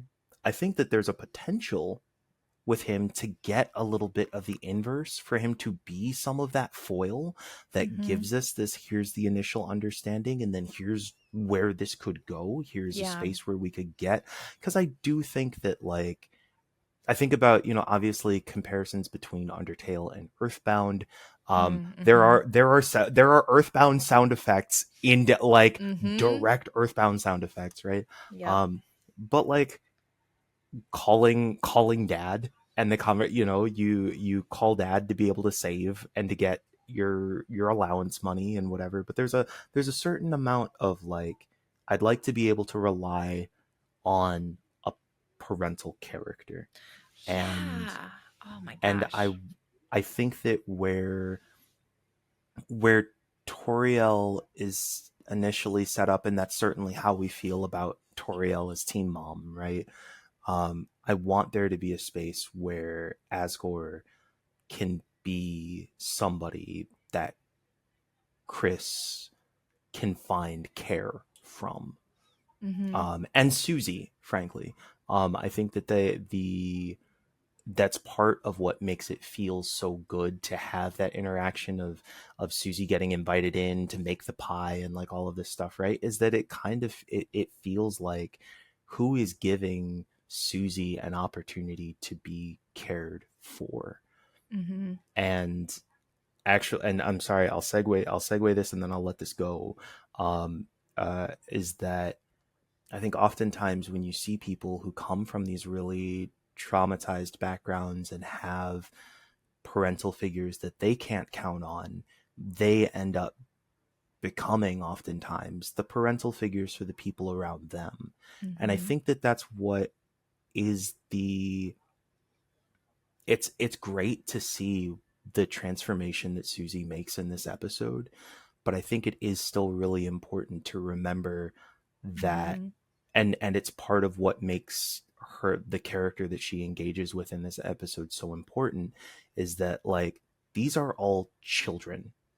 Like these Mm-hmm. are all children fighting to save the world in the ways that every anime and whatever is, but this Yep. is a world with adults in it. This isn't a battlefield of just children. There are adults who have roles and responsibilities, and when they abdicate them, it's fucking disgusting. And Mm-hmm. like that is the way that this is set.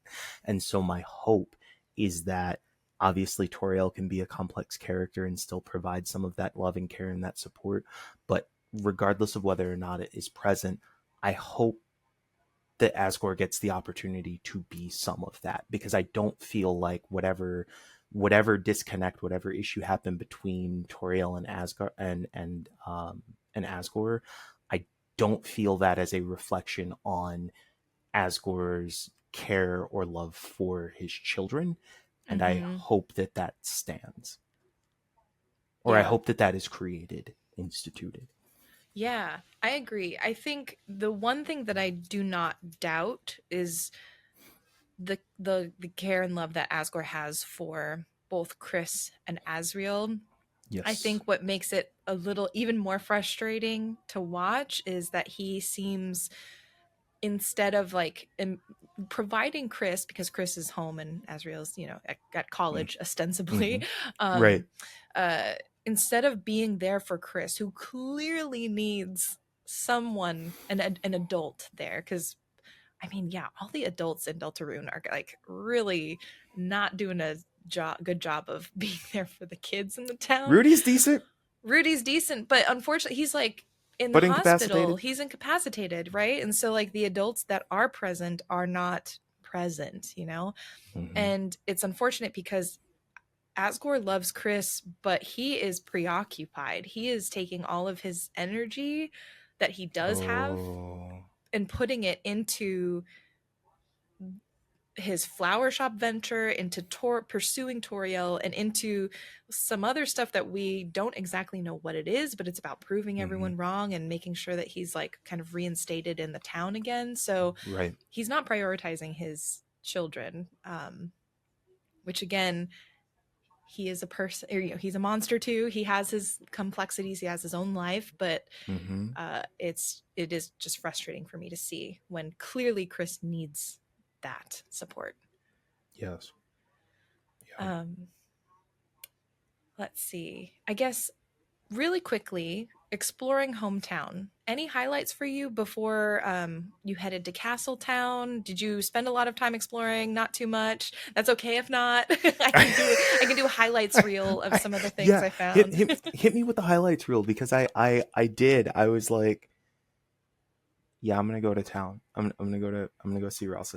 So Yeah, yeah. yeah, I mean, yeah. that's What understandable. yeah, what did you find? Um, First thing I did was I went and gave Tenna to what I think is Metaton.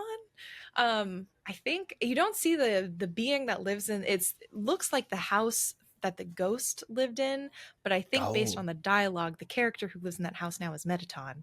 Um, Oh. so I gave Tenna to Metaton, which I'm like, they'll be happy together, I feel like. Um, So is Tenna not in town for you? no, Tenna wasn't, because I realized, because um I gave Tenna like before I went Oh, to the wild. town. So I want to hear what you experienced, because I think I missed out on some fun Tenna dialogue. I'm Yeah. sure I did. No, no, it's interesting. You could get to the top floor though now of the castle. Yes. Okay, so when you Yes. the in the top floor of the castle, Tenna has a I think room so. like Oh, wait, Queen. no. I don't think I Oh, got. really? No. Top floor, I think thought was Rousey's It's still under floor. construction. Yeah, Ralsei's floor. There's a So floor above that? no, on Ralsei's floor, there are rooms for Queen and Yeah. Tenna, and I think I missed Tenna's room. yeah, Tenna's room, Queen's room. I feel like there's another room there too No, I'm thinking of Lancer's room Who's on the one floor below. down? Yeah. Um, but yeah, they both have rooms there, and Oh so my god. there are some characters in Tenna's room. I don't remember any of them like really sticking out. But Yeah. if you don't take Tenna over to then when you're about to go into the dark world, Susie says, "Wait a second, I'm gonna go get Tenna," and then leaves. And then comes back and chucks the TV Oh into my the school god. storeroom. So That's yeah. so good. Oh my gosh. I love that. I'm gonna have to do yet another playthrough and just not give away Tenna. You just have to Um, not complete the actual side it's quest. That was, amazing. I'm Oh, sure that there will be good results from that decision oh you my made. gosh. I hope so. I felt like it was a positive interaction. Other highlights, there was a mouse in front of the hospital and it made the comment that Noelle said as she was passing by that it had a cute outfit. And we know from chapter 2, Noelle was afraid, like deathly afraid of mice. And so something about chapter 2, even though she thinks it's a dream, still stuck and she's not afraid of mice Hmm. anymore. She complimented a mouse. I thought that was really cute. That's a cool Um touch. so maybe our choices do matter a little bit. I don't know. maybe the things, well, no, someone's going to be like, you didn't choose to whatever. I'm going to pretend the choices matter. um let's see. At the hospital there was another interaction with the piano, noting it because of all the piano interaction we're going to talk about later. Susie says that Toriel was bragging about Chris's piano playing, and Chris just clanks on the piano and then looks really pissed, which, again, really sad, but also kind of hilarious because I imagine, like, you know, in The Office where characters will look at the camera and be like, I Yep. imagine Chris just like looking at us like, so yeah, that's fun. We visit Rudy. So sweet, such a dad. He's totally trying to set up Susie and Noelle, which I am here for. Yes, let's Yeah, go. he was like, "Hey, Susie, Noelle doesn't have anyone to go to the festival with," and Susie's just like, "Well, damn, I wouldn't have thought that." Susie, come on. So yeah, That's so great. totally wonderfully obtuse about it. It's great. Rudy just laughs. Really charming moment.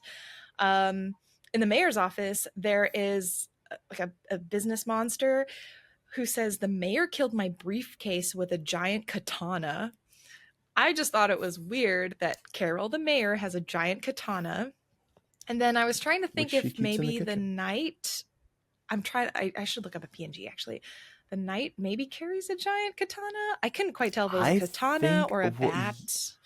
I it looked like a more like medieval, like European style whatever sword. Okay. Because it's got a pretty large hilt. It's not curved. Like the blades that come down during the castle scaling Yeah. uh sections are not katanas. At least I don't think so. No, but the here, I'll share with you in Discord right now. Just cuz Just his I'm just like yeah, I could see cuz it. it's ambiguous enough. Oh, wait, hold on. I have to drag the PNG to my desktop, then drag it into Discord. Okay, so I'm looking at a PNG of the Roaring Knight from the Deltarune Okay. wiki, and I'm Okay. like, could this maybe be just like a really thick katana? Could it be maybe it's like some kind of Eh, sword? I could see it. Because initially my theory was maybe it was a bat, because one of my theories That was is, yeah, one of my theories is maybe it's bat. But then I was looking at it and I'm like, maybe it's, especially with katana mention, that seems so random. Um, mhm. but yeah, so that was a little highlight. Went to the library, or however it's spelled Library. canonically. Birdley work in the front desk. Learned a little bit of lore about monsters and sort of like death ritual. We learned that when monsters die, they're turned into dust and spread over and then buried with their favorite object, so they're like with that object forever. um, Mm. and I just noted that the creature we learned that from looked kind of like a Goner character, which, for folks who are deep in the Undertale lore, this is a character who's a follower of Gaster, and Yeah, I haven't gone full theorizing yet. I'm still early on in my thoughts, but I just recognized that character, so I made the note that it looked like a Goner character, a follower of Gaster, which I'm like, all right, this feels like then it's important information to know. Okay. And we got a book that just reminds us about the soul, all capitalized, representing the heart that we play. It is the font of, according to this book, I'll say, it's the font of compassion, source of our will, container of life force, but its true function is unknown. Interesting. Hmm. So then we go to Castletown, and I would love to know what did you get up to at Castletown? What were some of the highlights about hanging out there with you? The you know I have mixed feelings about Castletown. Mm-hmm. I feel like Castletown. Okay, maybe an unpopular opinion. I don't like spending time in Castletown. I Mm-hmm. I appreciate that people are there. They are people that I'm not particularly attached to. I'm not invested in the like, and especially considering that there are sort of like, hey, here's a reason to go back and replay chapter 2 because I told you this thing at the beginning of chapter 3 that you didn't know was a decision or whatever. Like, to me, Castletown feels the most gameplay Mm-hmm. in Mm-hmm. kind of the derogatory sense of the word Mm. that I experience over the and I feel like Undertale didn't do that. Undertale to me felt very much all killer no filler. Like I wanted to explore every moment because I wanted to explore every moment and because Temmie could be lurking around any corner. Yeah. But what I do love about Castletown is the castle, and the Yes. tea party was by far um the reason for me to go into Castletown. Mm-hmm. Do you want to talk tea party? Yeah, I want to talk Tea Party. That was also that's like high point in Castletown, and then we get like a low point in Castletown. High point for sure is Tea Party Yeah. Surprise. And I agree. I think while I find it really fun with how full Castletown is getting, it's interesting because I talk to all the characters because I'm going to talk to all the characters, but I don't feel I'm doing it more out of a sense of obligation than like, oh, I'm Yes. really excited to see what they have to say because I feel like I don't think they'll have to say anything super important, which feels really mean, but that's just how I feel. But Mm-hmm. yeah, the castle is always the point of like something interesting. And we have rooms that Rouse designed for Chris and Susie. Yes. And what Rouse has done is merged the two rooms, Chris and Susie's rooms, and created what feels like a replica of Azriel and Chris's room, except now instead of Azriel on one side, it's Susie, It's and Susie. Chris is on the other side. And I'm like, whoa, fantasy life, right? Um, and it's just notable that like these rooms are sort of the dream rooms for each of these characters. Susie has like cool punk rock outfits. Her bed has spikes, as everyone wants, and then Chris has How could you not? trophies. Yeah, how could you not? Yeah, and Chris's room is filled with trophies and accolades, and it's full of fresh things. Like it's not beaten down and battered like their room is in Right. IRL or in the light world. Um, and yeah, Rouse made them a cake, makes them tea. I found it really interesting that Chris doesn't drink any of the tea a lot of the times, and I'm like, man, is this because of the animation? They just don't want to animate it, but that doesn't feel right. Like I feel like Chris not drinking or eating food a lot of the time is something That's that is a tell, you significant. think? Yeah, Yeah. I think so. And I don't know exactly why or what, but for some reason it's important or it's of significance that they did not drink tea there. But yeah, I think most notably the conversation that they had about, especially Susie really coming into her own, is just a really nice one to have and to Mm-hmm. see not only Rouse being excited and seeing like and recognizing that Susie is changing and growing, but Susie seeming to recognize that in herself and like being okay accepting some of the compliments from Rouse, and then also delivering some back and saying, "Hey, Mm-hmm. Rouse, you've gotten more chill," Right. which is great. So it's not just about Susie changing, but Rouse has also evolved as a character as well. Absolutely. Um, it's a it's it is there's uh, a capital D discourse in, I think, film Mm-hmm. about the explicit nature of themes now, that it feels like every time a thing happens in a movie, they have to beat you over the head with the moral of the story is blah blah Mm, blah, right? Like you don't trust the viewer um to get the message or the implication.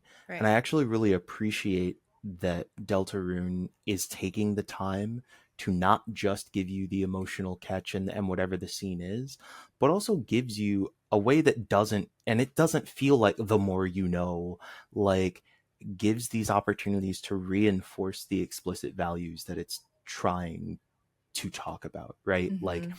recognizing the growth in your friends, finding the spaces where you're like, maybe sarcasm isn't exactly the right answer. Like, and I think a big part of that, especially in a world where we talk about, capital M, capital L, media literacy all the Mm-hmm. time, like having these ways to kind of help people understand and put the pieces together. Not everybody is as lucky to have a Kimchica to help them understand and see all of the nuance. I appreciate that scenes like the Tea Party exist, not just to like give us good feels, but also to help folks be like, oh yeah, you're right. Mm-hmm. These are some of the ways that Susie's changing. It is also a staging. They Mm-hmm. are also setting us up for what is going to be doing the majority of the emotional work over the course of chapter 4, which Yep. is Susie.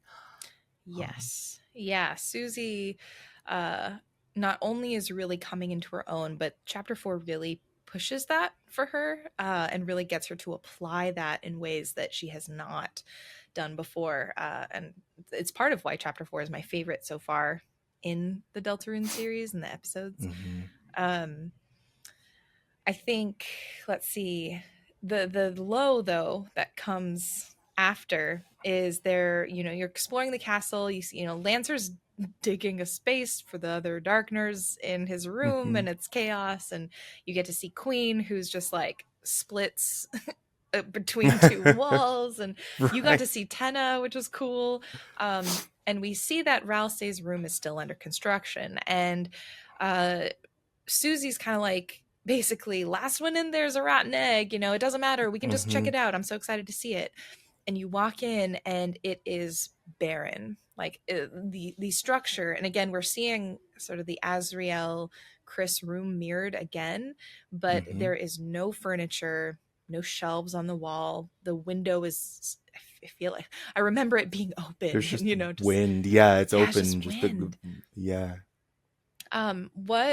What ran through your head when you got into Rousey's room? I had to stop playing for a little bit. Mm-hmm. I connect to a few pieces of what I think are Ralsei's journey a little bit more than I wish I did. Mm, Um, and Ralsei here going through the discussion of, well, I'm a Darkner. My job is to take care of other people. So I just take care of other people. I didn't think I needed to take care of me. There and the thing is, like, he it's not just that he didn't think he needed to. For a long time, like, he didn't feel he needed to. He didn't recognize that lack, right? mm-hmm. And I think for me, as somebody who spent and spends a lot of time not just helping other people, but like that's what I get recognized for. That's what people are Mm, like. I so low key, like, my I've been here helping my mother and my grandmother, and people keep talking about, oh, tell your mother that she's got such a good son. Oh, you're doing such good mm, work. Oh, that's so kind of you, whatever. And I'm starting to resent it, because it it just feels like it's not about me. It's like, Mm-hmm. oh, cool, this is, it's so good that you are this role to these other people, but like these are all the ways that I am going through a thing and making some decisions, but a lot of things that I care about are being put on the sidelines right now. And I wouldn't necessarily change it. I love my family. I'm glad to have the opportunity to be able to take care like this. But to see Ralse in this empty room as this recognition of like, these are all the ways that you prioritizing taking care of others has left you with nothing, and you feel like you deserve it. Mm-hmm. Like this feels right to you. Like, and it's an empty window, like the window's open, it looks cold, like Mm-hmm. it's not even like you can't even close Yeah. your window. Right. That was pretty heavy, and it reaffirmed a thing that I can't get out of my head. Ralse's special power in chapter 3. Do you Mm-hmm. Dive in. Go for it. Go for it. turn into a footstool, like, right, like you turn into a block that people leave behind to activate switches. You turn into a surfboard for people to ride. Literally the joke from like chapter 1, or chapter 2, I've been working on my transformation, and it's a transformation into a footstool for people to Mm-hmm. step on. And Ralsei finds fulfillment and excitement in that role. And I understand that there are people who feel fulfillment and excitement in this world from being stepped on as well, but that's Different not what this kind of conversation is about. stepping. Yeah. um, and so I think that scene was, it just, I think in this particular moment as well in my life, it felt really resonant, and it gave me a lot to sit with. And I think you're right, it is the counterpoint to it's so cool, the tea party and setting up the tea and making the cakes and like all of these things that Ralsei does. But it is only recently that Ralsei has started to feel some inclination of, these are things that I want, Mm-hmm. and they run directly in the face of everything that he knows and learns about him, has known about himself for the entirety of his existence, which is that you do your job by doing things for other people, Mm-hmm. regardless of whether or not it hurts you, regardless of whether or not you want to, whatever. I feel a real, I appreciate how much Susie ends up stepping into, like, no, you, no, you're a person, and these are the things we're going to do for you. Because Mm-hmm. the thing that I keep getting hung up on now is this idea that darkners don't get to have agency or will, aside Mm-hmm. from fulfilling the will and desires of Lightners. And it feels like an emotional apartheid. Like I Mm-hmm. genuinely have been thinking about this, like this entire class of characters who exist specifically to prop up Mm-hmm. and to enable the lives of the chosen ones. And like, we're lucky, I guess, in this case, that the Lightners are like good people, at least so it feels right now. But when we see this play out in reality, that we've got what, entire classes of people who exist just to enable the rich, the powerful, the the chosen, the destined to be that way. It's Yeah, Mm-hmm. it's a lot. Yeah, it is. uh, Oh, keep Yeah, going. no, I was just gonna say, I'm sorry. I keep getting monologue. I keep monologue triggering myself, and I know it's a No. habit. But I That's why you're I'm just, invited here. okay, Want to hear what you have to say. but I'm really curious about like how you felt in that scene, and I guess what your experiences have been with Ralsei, because Ralsei does have this interesting foil element to Susie in this episode. Like, Mm-hmm. how did that scene feel for you?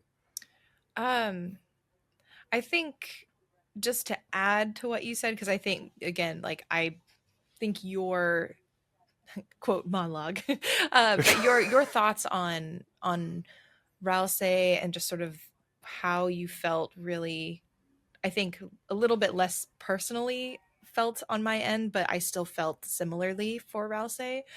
Um, I thought also a lot about in chapter 3 how Rouse for the first time got to be the player one in the game Yes. with Tenna and Chris and Susie. And I think from that point forward, we really do start to see Rouse grapple with this idea of like I was able to lead for a little bit. I was able to be player one.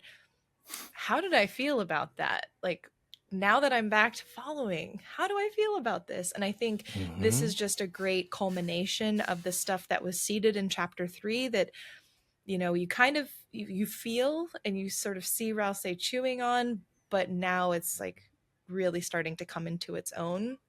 And I think that does play into a little bit some of the interactions we have between Susie and Rouse, as Susie is really finding herself and really like getting comfortable with who she is and like the ways that she can embrace things. And she still has areas that she's feeling challenged and uncomfortable, but at the same time, like Susie is on the way up. You know what I mean? Mm-hmm. She has got it, and you just have to like it's just I'm excited to see where she goes.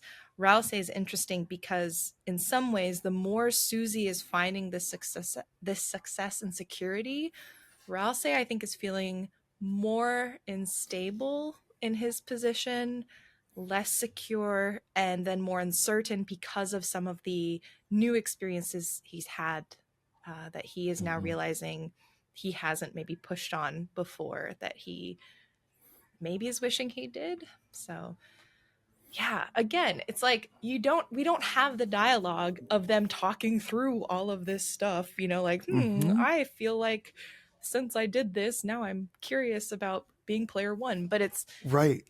it's incredible just how through the tea party scene into this room, all of that feels like it gets encompassed. Mm-hmm.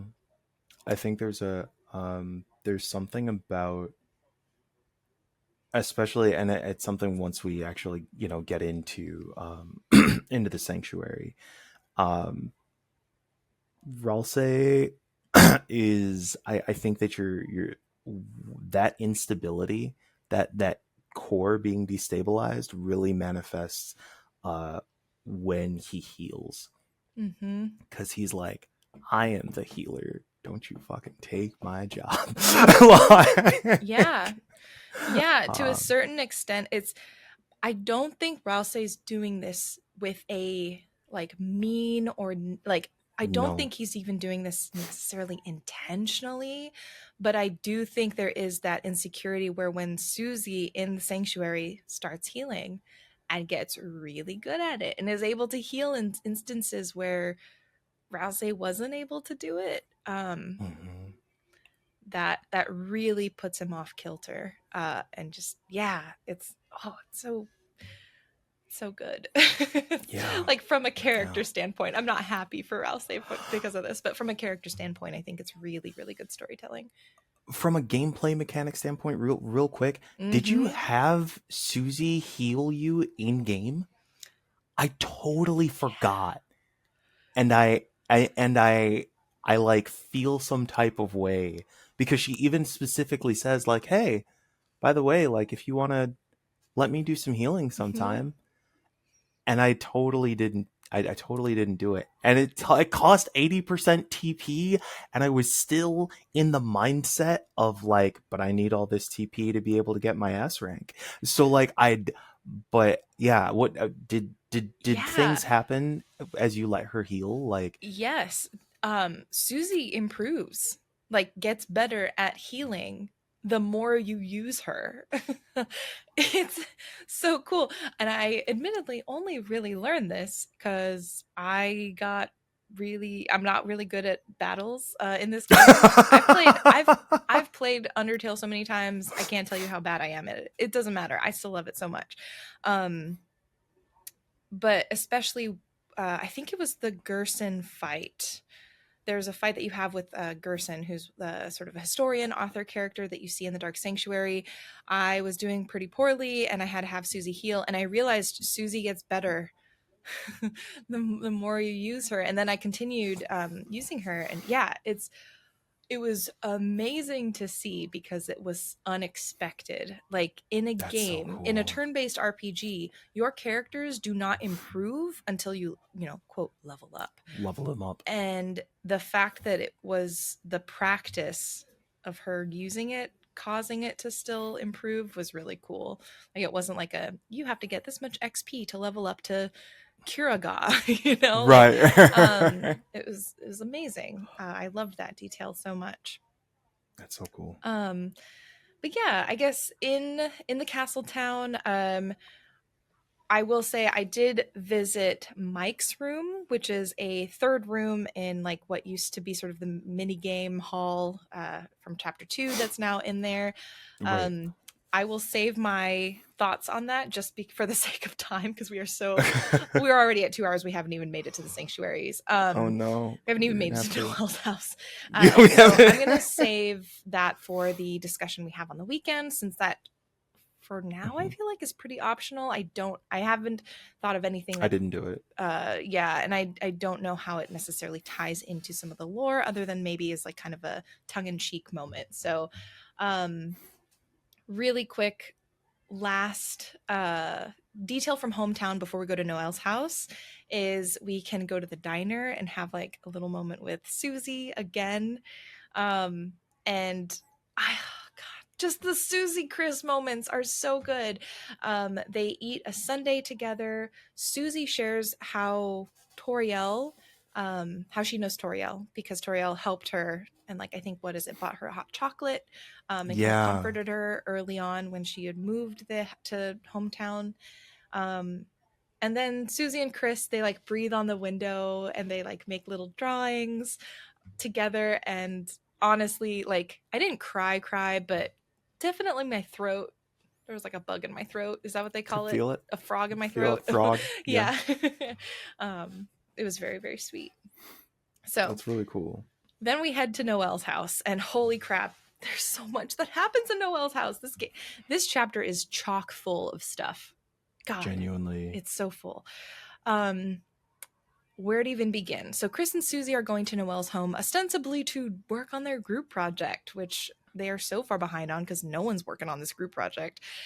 And they're using it as a front to try and search for the codes. Um, First impression, the holidays really just lean in to the theme of their name. Yo, it's everywhere. Just Christmas decor, just like bleh, like someone just puked it all over the house. It's everywhere. Santas, trees, sort of little garlands and things. The notable decoration is Carol's collection of heart pillows, up on the top floor. Made me feel a little uncomfortable. Not gonna lie, that was not cool. That's a Uh, good point. Looks very much like a little collection of Mm, souls there. mm-hmm. So That feels that real was bad. fun. We get to as Chris kind of wander around the house for a little bit. I went to Noelle's room. Of course, I looked at the computer, um, and we see this dark door, which is kind of the only dark door in the house, and that's Dessa's room. She seems to be the like rebellious child, loves sort of like punk rock, ska, um, bands, into music, plays baseball, I think. And basically, we can, after exploring, uh, go and begin a study session. Um, this part, very fun.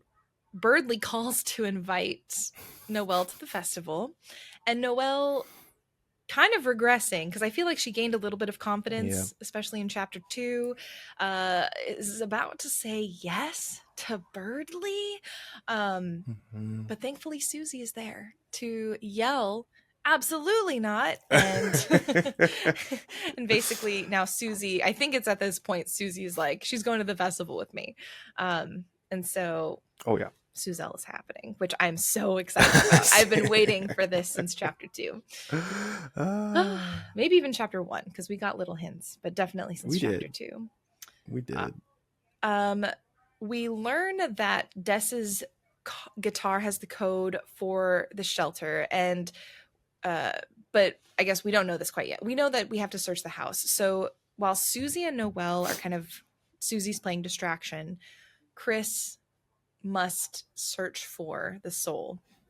This is where things get real different. Um, Mm-hmm. because Chris rips out us, the soul, puts us in a box near a vent, Among Us style, and goes off to drink chocolate milk and play piano. Um, but really quick, could you talk through some of the stuff you discovered in the vents? Like, what did you find as you were wandering around? Um, any things you were thinking, I guess, with the information that you found? Yeah, it was wild. I think that I felt like I some of these pieces you have been putting together way faster than I did, and I think I felt like there's a part of me that almost still feels like there's like something possessing Chris, and that thing was like what was ripping out the heart or whatever. But I Mm-hmm. think that even just the idea that it's like, no, just Chris is not interested in you being here right now. Like these things are happening because Chris has will. And so when I so you get tossed in the box, the vent door swings open so you can escape through this back vent that lets you explore through different areas of the house. And if you go into the kitchen, Chris is there drinking chocolate milk.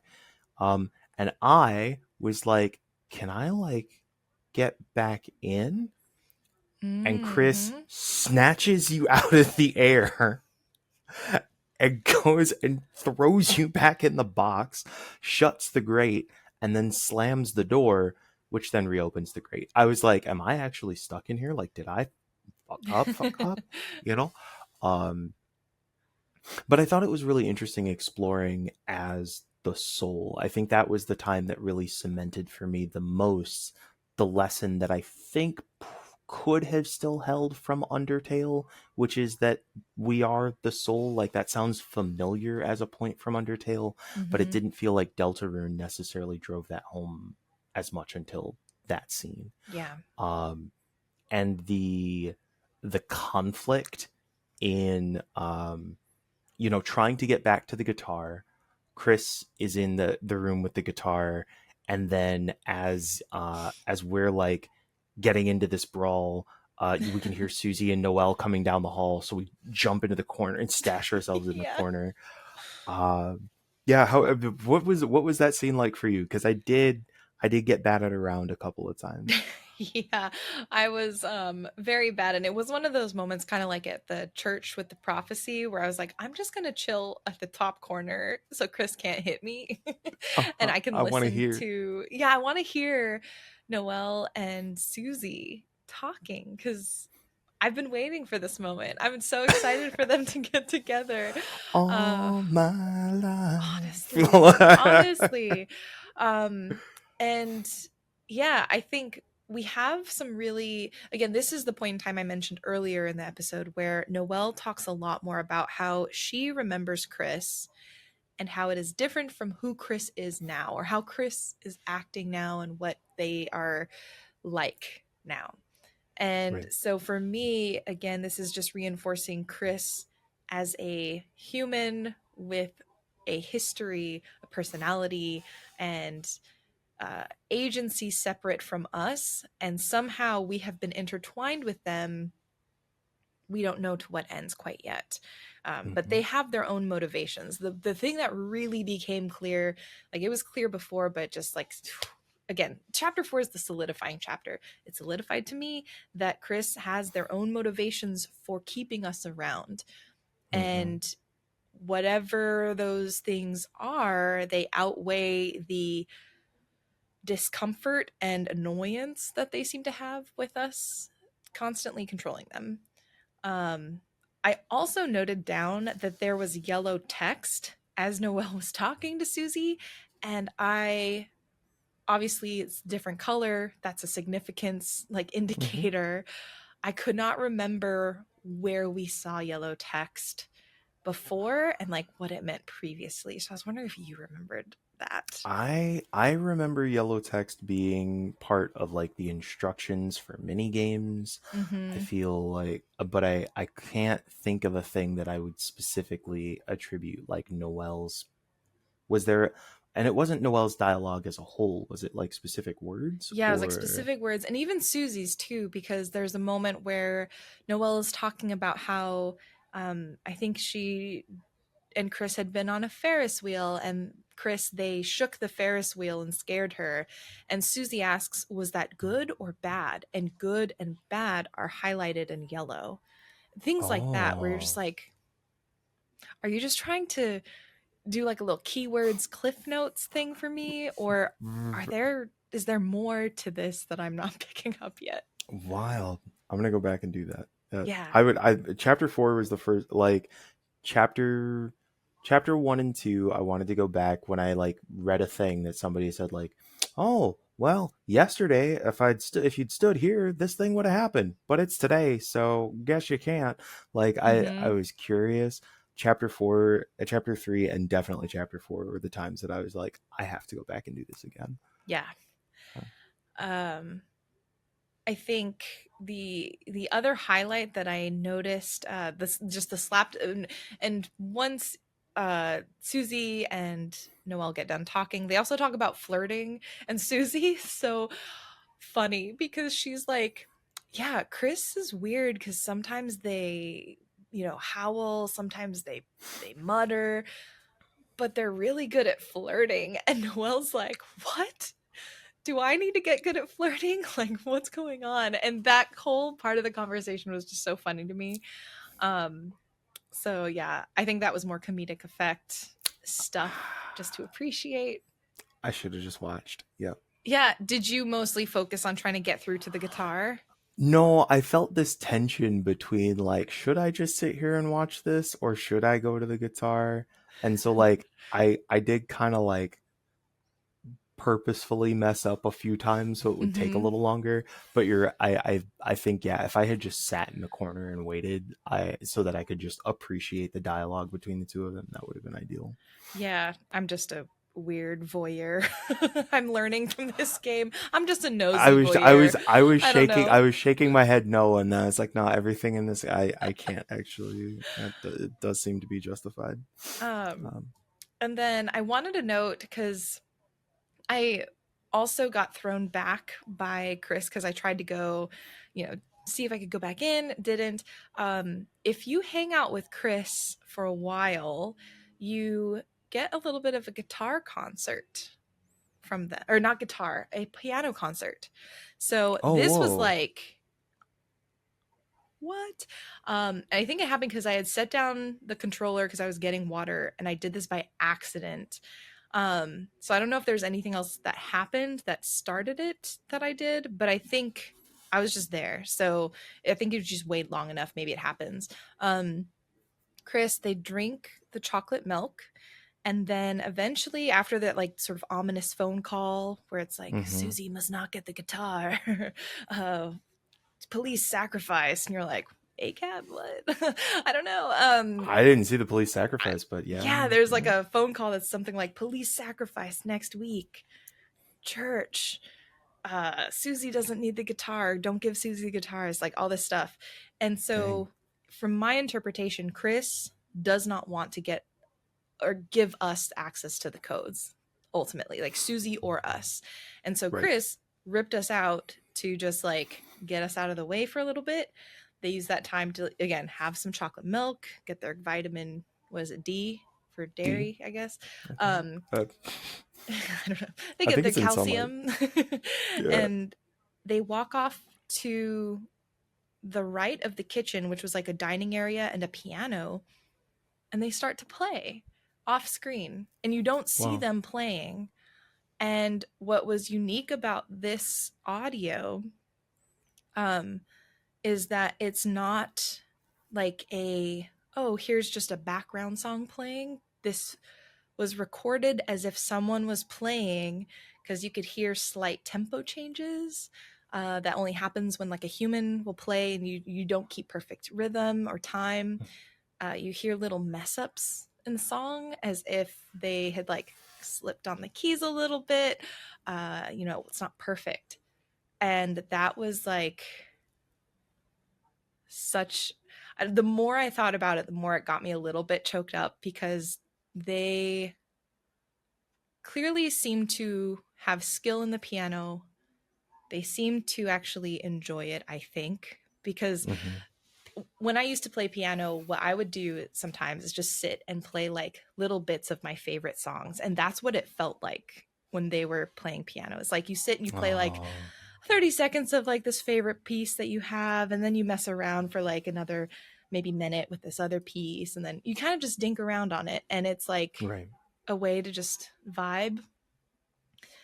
And the fact that it was like off camera, like we aren't supposed to see it, I don't know. I was just like, oh, I felt so I've bad for Chris in that moment because I'm like, man, you are not engaging with this thing that you really love. And I don't know if it's because we're here or because maybe I was thinking maybe the trophies were like Azrael's piano trophies and now they feel some kind of way because Azrael got a lot of trophies. They didn't. And so like playing the piano took on a different meaning after that. I don't know. But it's just I don't know. It was just like a really special moment. I I think it was, I don't know. I agree. I didn't get to see that myself, but it does to me then underscore the impact of the piano scene in the Dark Sanctuary. Hmm. Um, that this is a space where Chris could find fulfillment, could find alignment, and the idea that Chris might feel comfortable sharing it with other people and maybe with us. Um, no, that's really cool. I'm glad that you saw that. Hmm. Yeah. And thinking about, I don't know, I'm always trying to think because we have what, 3 chapters left ish? In Two or theory, three? Yeah, 2 or 3 chapters left in theory. Um, Thinking about like other forms of fiction or escapism that we could explore, I think about how like music for Chris seems to be playing more of that role through playing the piano. I think about Des and how they talk about how Des and Chris played that rock band kind of game. mm-hmm. Uh, and so I'm wondering what role music will play perhaps in the future as well. Maybe in like a future dark fountain, dark world kind of situation. But yeah. I mean, there also was that rock band style mini game in Mm-hmm. chapter 3. Yeah. So yeah, I could definitely see that becoming more of a theme as it goes forward. Mm-hmm. Um, So let's see. I'm trying to think if there's anything else. I think the other big exploration, like lore story element, is Asgore. Do you see him? He like cleaned the bathroom for a little bit, and Yes. you also see him in this other room talking on the phone, where he says, and I wrote this down because I was like, this is important feeling. Um, he says, I'll see what really happened. I just wanted to protect everyone. She'll have to believe me. They all will. We'll be a happy family, won't we? Like, those are all phrases of this conversation that you're hearing. And I'm just like, God, I'm hoping for an Asgore redemption arc, but like, what do they think you did? You know what I mean? Like, why? Mm-hmm. What do they think happened? I mean, it could be maybe there's something to the dark world and some of what's happening that Asgore sees that other folks don't. Uh, Mm-hmm. but I don't know. I missed that scene and that interaction. I was very surprised when he showed up at the end of that scene. I was like, "The fuck are you doing here?" So Right. I obviously missed a couple pieces along the way. That's wild. I don't know how he's gonna show up. That's gonna be weird. Yeah. Yeah, Asgore is good. I have a feeling things are pointing towards him playing a much larger role in the next chapter or so. Um January 1, 2026. God, I hope That's so. what they promised, I right? hope That's so. That's what I interpreted it as. it So said 2026. I'll be really disappointed if it's not. Yeah, January 1st, 1201, Yep. ready to download.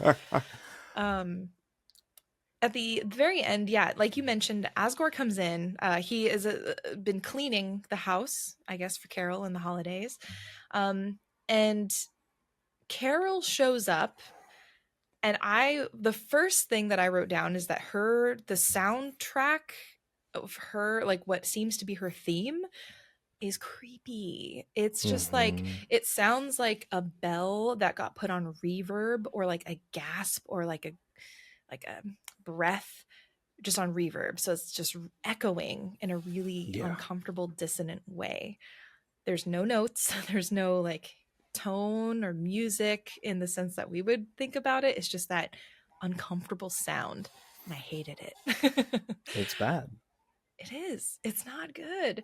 Um Carol is upset at Susie, takes the guitar because Susie had, I guess, long story short, Susie got the guitar, was playing it, and Susie was going to get the code, but Carol takes the guitar from Susie, says she specifically is not welcome, and as a we'll take that, Susie's like, well, I'm taking Noelle to the festival, bye, and like books it out the Uh-huh. door, which is hilarious. What is strange is, as Chris is leaving, Carol says, my apologies, Chris. As you know, you are welcome here anytime. The you, Right. capitals, Yep. red.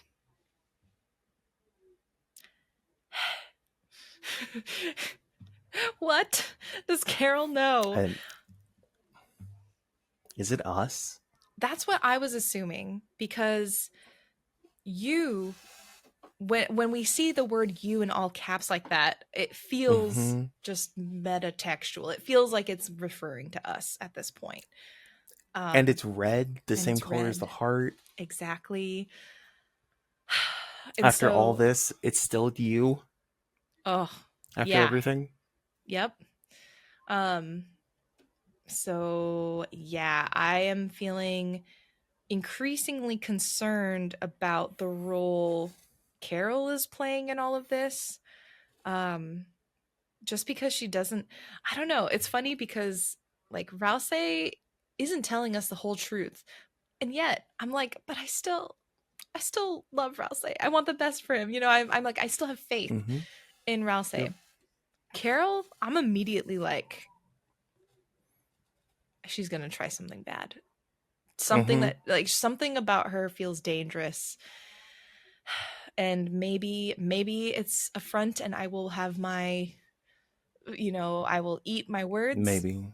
but just, she seems to be working with Chris on something, on keeping information from us Right. and from Susie. So I yeah, do you don't have any additional I, theories, I don't know. thoughts?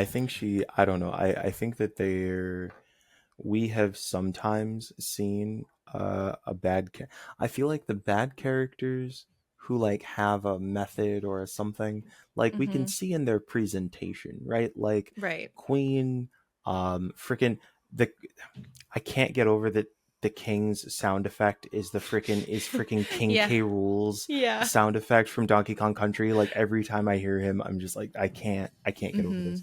Um, but I feel like there's a sense of, and I still have some feels about about the king being locked up, being the one who's separated, who also seemed to be the one who was like, yeah, but I'm out here fighting for Darkners, like seemed to, and like obviously when he was like, I'm gonna drop Lancer, or like I was like, nah, we don't vibe that, even though apparently he bounces and really likes it. Like Mm-hmm. there's another reference that he makes to bouncing him, and so I'm Right, like, right. oh, okay, well, um but I don't get that vibe from her. I i i am I I'm open to it, I'm open to the here's the subversion of the whatever, but Yeah. I don't really get that from her. I get the feeling that she is unsafe.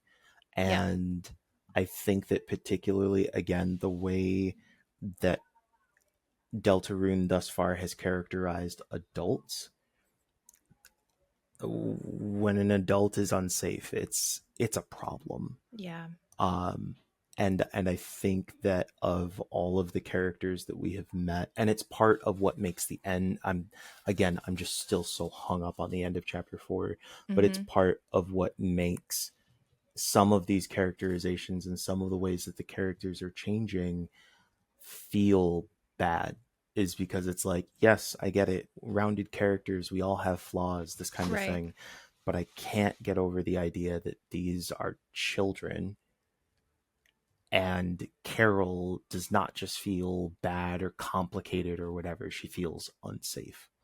Yeah, I feel like Carol, like the other villains or like antagonists we've had so far have been very almost cartoony, comical, not quite Scooby-Doo, but Mm-hmm. they have a humor and a whimsy and sort of a flair to them that doesn't make them feel so threatening. I think at worst maybe they get ominous, but at the end of the day, like Queen is so outlandish, I can't be truly scared of her. Tenna is chaotic, but at the same time he's got a backstory that I empathize with, so even in his Mm-hmm. worst moments I'm still like, man, but he just wants everyone to watch TV. So I think Carol is the first time, I think the word unsafe that you used was a good one, because it was the first time I really felt unsafe in Deltarune, which is interesting because we've been in Mm-hmm. other quote unsafe, dangerous situations already in this game. So yeah. Right. And the Yeah. fact again, she knows about us in some way. And so in that respect, the other lightener or the other darkener villains, I don't think they ever necessarily acknowledged us as players. They just acknowledged determination or Mm-hmm. will. They understand there's like a higher power kind of out there, but they weren't like you. And that you was really like gut wrenching for me to read. Absolutely. Ugh. Um but yeah, so Asgore, we see him outside the door again. This is where we learned about his debt problems, that Carol's funding the flower store. And yeah, he just is constantly reiterating, like, all of this will be worth it someday. Excuse me. It's like, what? What? Asgore. Yeah. Is it Um, yeah. This is also the place where we get the one scene that usurps the isn't I think this is the spot where with the lawnmower. Yes. Oh my gosh. The Yeah. funniest. Yeah, you have Chris holding Susie's legs like a lawnmower so that she can eat the charcuterie board. Oh my It was gosh. so good. uh yeah, and we need, especially after a scene like that, needed some of that Hmm. chaotic best friends energy. Yes. And we do need that energy because after that, we go to the church, essentially.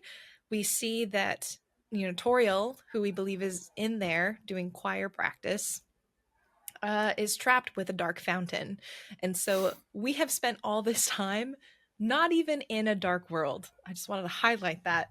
That is how rich this game and this chapter has been, and is. So just shout out to probably, I think, the longest Geeks and Grounds episode we have had in history thus far. Um, Oh, and we could do an episode just as long, if not longer, yeah, in the dark world. oh my gosh, we really could. But we'll try and be a little bit speedier, Yes. just to like for the sake of our time, and I want to respect your time as well because it's also around And I want to dinner. respect your time because Um, you're gonna have a lot of editing to do. I'm so sorry. no worries. It's gonna be good. Um, this was my hope with Deltarune, right? Um, the first impressions. We enter the dark world. What were some of the thoughts that you had? Just gut feelings, words, etc. Uh, as you already called out, the music is pristine. Fantastic choices of sound of music. I also think the tone is just really stark, um, and the number of places that we have like the the kids walking through shadow and then into Mm-hmm. light. There are a Mm. lot of places that I feel like the visual aesthetic captures a gravity that none of the other that we hadn't really experienced thus far. Like it Yeah. feels like at the end of the game it says you've reached the halfway point, right? Like it feels like a point of transition. It feels like a point of growth from the second you step in the dark world. Mm-hmm. um like you said, I think there are a lot of sort of discussions of not just like religion but philosophy, um, and some of it feels very circular. There are a lot of places where it's like this makes sense, this doesn't make sense. Mm-hmm. But then we also have Susie's healing arc that I think feels really incredible. Because this is this the point where Chris comes in and is harmed? Is that where there's I can't remember where it was where Yes. we spawn in and yeah. Yep. Yeah, did you want to dive Yep, yep, into what no, happens please, there? please go ahead because I was gonna say I know that we come in and we're hurt bad. Uh, Hmm. Yeah, we come in, and we actually encounter the roaring night, right. like literally in the second screen of the sanctuary, and in this conflict, in this fight, Chris and Susie are kind of they do not win. The night is too powerful. I don't know if it's possible to win. I think narratively you have to lose this one. I hope Um, so. I hope so too. And when you fall through the sanctuary. These stairs kind of get exploded and broken. You fall down, you break through glass, and this you'll see this a lot in this section of the game because this glass has the words of the prophecy on it. Hmm. And so this is kind of our first iteration of seeing that glass broken. Um, Unintentionally this time, but all the rest seem to be much more intentional. And Hmm. when Chris lands, they are hurt, just like you said. Um, Susie, I believe, gets ready to because Susie can heal, is sort of about to get ready to heal Chris when Rouse shows up and essentially is like, "Step aside, Susie, I got this," and takes the lead. Which I had feelings about. Yes. Honestly, I really did. What were you thinking in that moment? Well, because it's not even just the step aside. Like Ralsei throws in the lecture here too, Mm-hmm. right? It's like, okay, like you can learn your little healing magic, but and I think it's actually difficult because I feel like even as I was reading the dialogue in my head, I had to reread it. I was like, is that the right tone? It feels Mm-hmm. scoldy, but it also is just like Ralsei's like, look, when there's an emergency we need to take care, we need to prioritize healing the person who's in danger, right? Mm-hmm. Which is not wrong, but also felt like the wrong time for a lecture. It felt like kind of that callback to Yes. what made Susie go bad in the first place with Lancer, Mm-hmm. right? Yep. Was Ralsei being like, hey, I'm just giving you a little feedback. And I've totally been that guy where it's like, we don't well, I just want to help this thing, and transparency is important, and I want to be honest, and the person's like, I wasn't here to hear any of that. Mm-hmm. um but it's interesting seeing Susie react differently this time. Yeah. um yeah, how did that scene feel to you, especially being the stan of Susie's healing arc?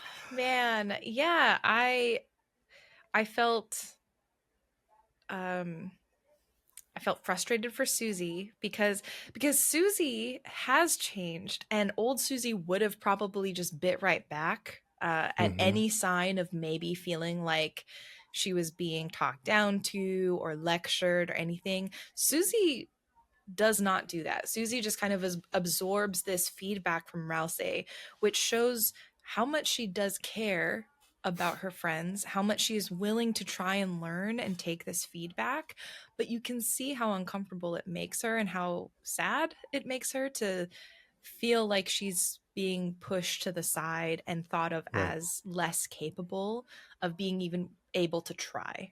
And so I think what hurt most for me watching that was to see someone who has changed, take this and almost go the other way with the feedback and almost absorb it a little too much. Where I'm like, no, like, don't listen to this. Like, this, you should just keep doing this, versus totally disregarding it. So you see the pendulum swinging a little bit. I also felt perplexed by Rouse. I think we've been seeing Rouse change this entire, this through this arc.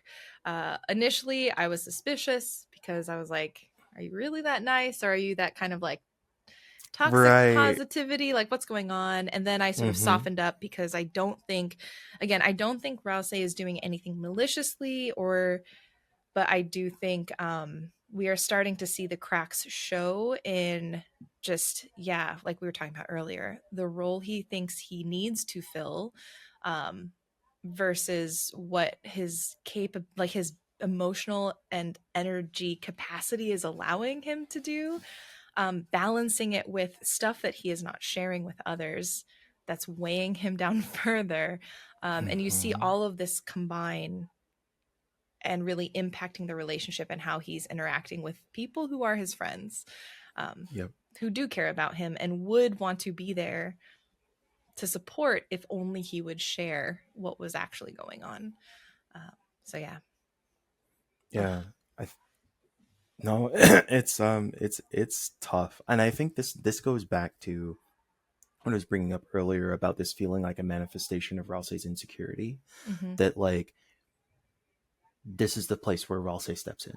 Ralsei's Yeah. job is to heal, and healing Chris specifically. I don't know if there are opportunities for like a romance arc between Chris and Ralsei. Mm-hmm. I haven't really chosen some of the options that I feel like would have leaned that direction, but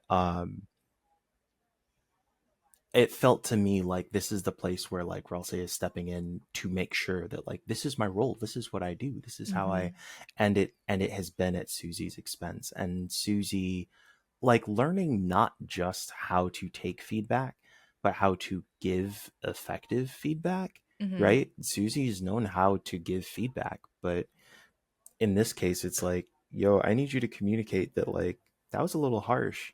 You deserve to be stood up for, Susie. I think Mm-hmm. you're exactly right. Like please keep healing and feel like you deserve to have your space, you know. Mm-hmm. Um, we have a lot of exploration happening in the sanctuary, and this almost goes back to more the traditional format, I guess, compared to chapter 3 especially, of like you explore, you do battles, you either use I think, what is it, mercy or pacify, based on Mm-hmm. whether they're tired or not, but to stop enemies if you are trying to go peaceful route. And I guess if you're not, you're just going through them as you would a normal RPG and fighting them. And the main character that we are interacting with in this portion of the sanctuary is this tortoise, this elderly tortoise named Gerson, who we know is a person in the Lightner's world. And so this is the first time we are seeing potentially a manifestation of someone who existed in reality who has passed away, and somehow a form of them is appearing in this dark world. And that form seems to retain memories and knowledge of their lived life in the light world. Um, with Gerson, I think the biggest moment that we get with them, is both, or I guess the two arcs we get really are the ways that they are a teacher for Susie, which I think would be interesting to chat about, especially considering our discussion of teachers, and then Right. also the Hammer of Justice fight. Um, I guess, did you want to first chat about like Gerson and teaching and teachers in general, since that was one of the things you Yeah. said to bookmark? Yeah, one of the things that really stuck out to me. So, Susie, um, as you said, and I wish I had remembered. I am not terrible at combat in Deltarune, so I do have to heal, but I am not. I oftentimes when somebody was downed, I just like popped a revivement and so I didn't have Susie heal. And so having this moment where what the like big the jack-o'-lantern fight, which Oh was my hard and gosh, that was long. so fun. I It actually was loved very that fight. it was fun. It was this kind of take on almost a Pac-Man-esque, Hmm. like exploring the creepy you're taking too You're long. taking too long. Uh, you're Iconic. it was so good. But there's this character Gerson who I actually, not knowing the Undertale lore, didn't realize that this Mm, was key figure adjacent, and didn't catch from earlier that this is somebody who had already passed. mm, And so and I don't think Susie recognizes either. no. Um because as we're going through this scene, at first, she's frustrated with him because Yeah. he's tottering around, and she's like, I can't walk this slow, I'm leaving, and walks off screen. And then we find out he can actually walk that fast too. Hmm. um but there's this moment where Ralsei steps in again to be like, no, I'm doing the healing, take this seriously type deal. And she walks off, and is obviously kind of forlorn, and he's there. The Gerson is there and is like, yeah, so what's up? And she says like, well, I was excited about healing, but I'm not very good at it. I feel like I should just lean into the thing that I'm good at, at beating shit up with my axe. Hmm. And I was really, what I loved was that he was like, so you're afraid of a little green light, huh? Like, that wouldn't be the right thing to say to me, Hmm. but it was the right thing to say to her. Yeah. And that was the part that to me was so exciting about this idea of, when we were talking earlier, the right teacher for the right person. Yep.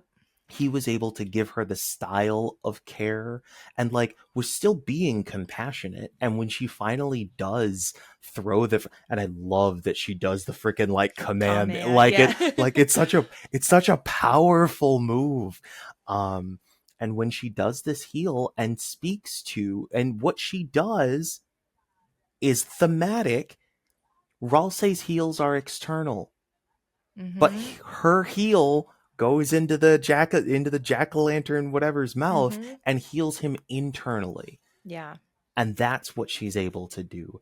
And Gerson is able to not only provide the space where that takes place, but then reaffirm her and give her a moment of sort of like, hey, no, this is good, like lean into that thing that you're. And that's when she says to Chris later, like, hey, by the way, like if we need healing, you can let me do it.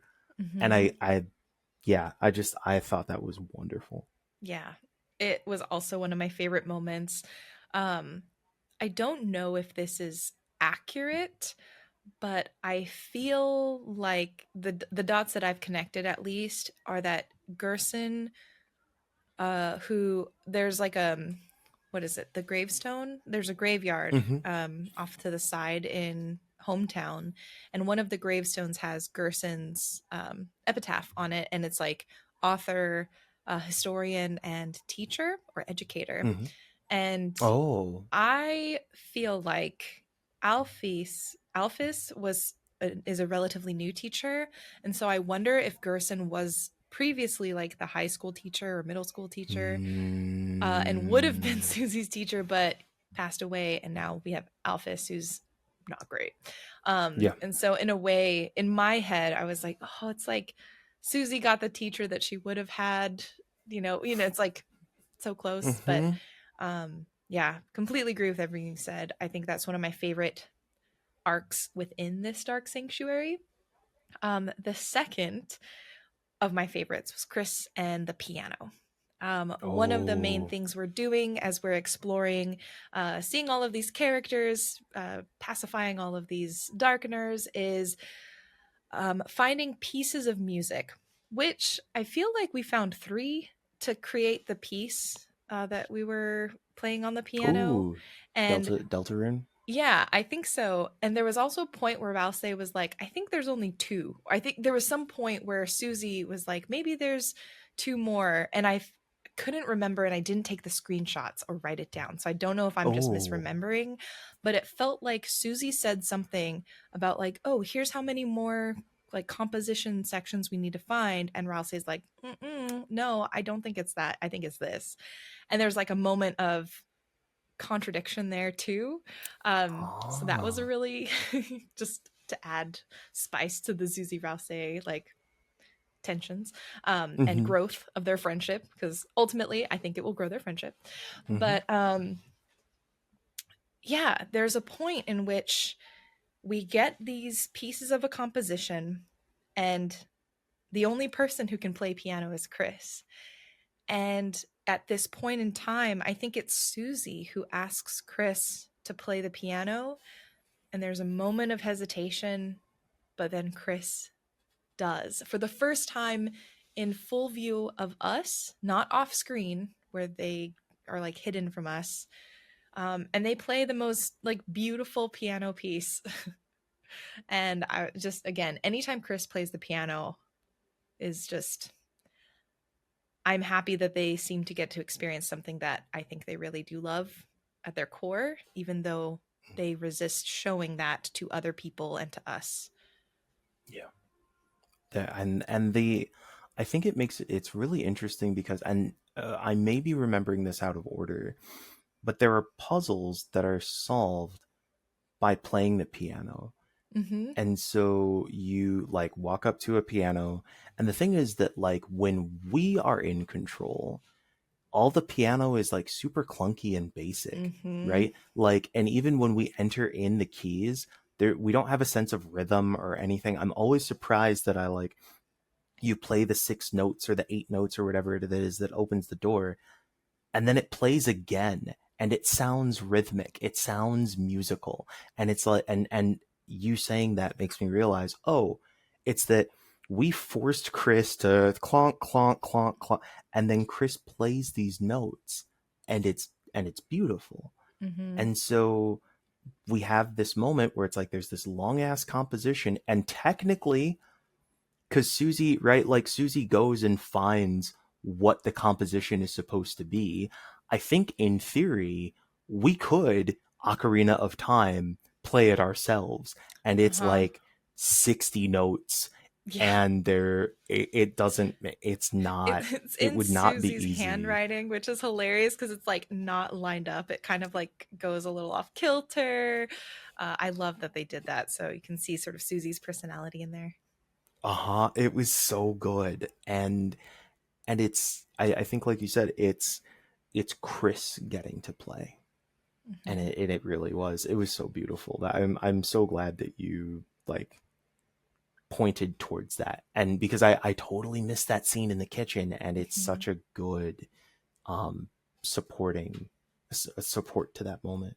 Yeah. Yeah. I think just the first time seeing them play, uh, I don't know. It's the first time I think we see them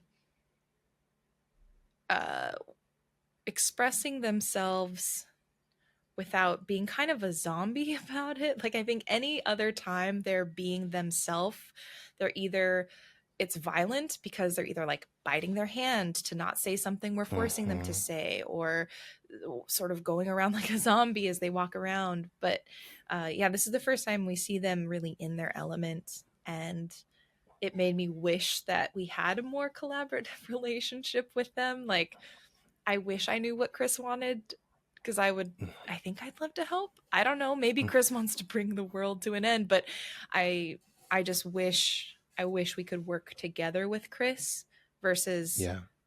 be in this sort of sort of a tense relationship with a little bit of that animosity where it's like they don't trust us. Yeah. And we don't know why yet. Maybe they do have good reason. Maybe we're we're the bad guy. Maybe it's one of those. Maybe we're the bad guy. I feel like I don't know. There is something about the way that Chris navigates the world that they don't. It feels unnatural. It's obviously meant to be sort of coded as creepy evil or whatever, right? Like Mhm. pulling out the knife, like Amori style. Yeah. Um, but they have this element of beauty to them. All of these characters have these elements of duality. Um, yeah, it's it's too good. It's too Mhm. good. Mhm. I'm curious if you went for the Gerson fight by any chance, like for the Hammer of Justice, like that whole section. I don't think I did You would definitely because remember that battle if you did. It's I like when was he gonna asks you to say cut the like, beard. Nope. Okay. Yep. please Nope. tell me. No, Okay. where was this?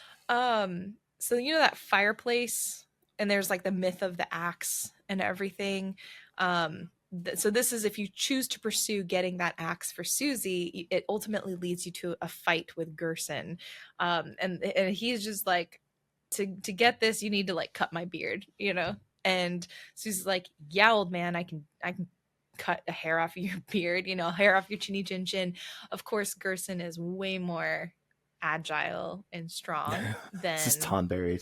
yeah, for sure. That's exactly what it felt like.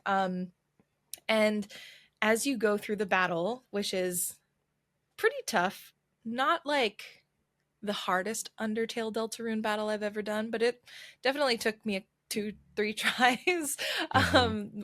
going through it. He tells you the story. Oh, I'm blanking on the name, but he goes through a story. The one piece that I noted down that I thought was interesting, the two pieces actually.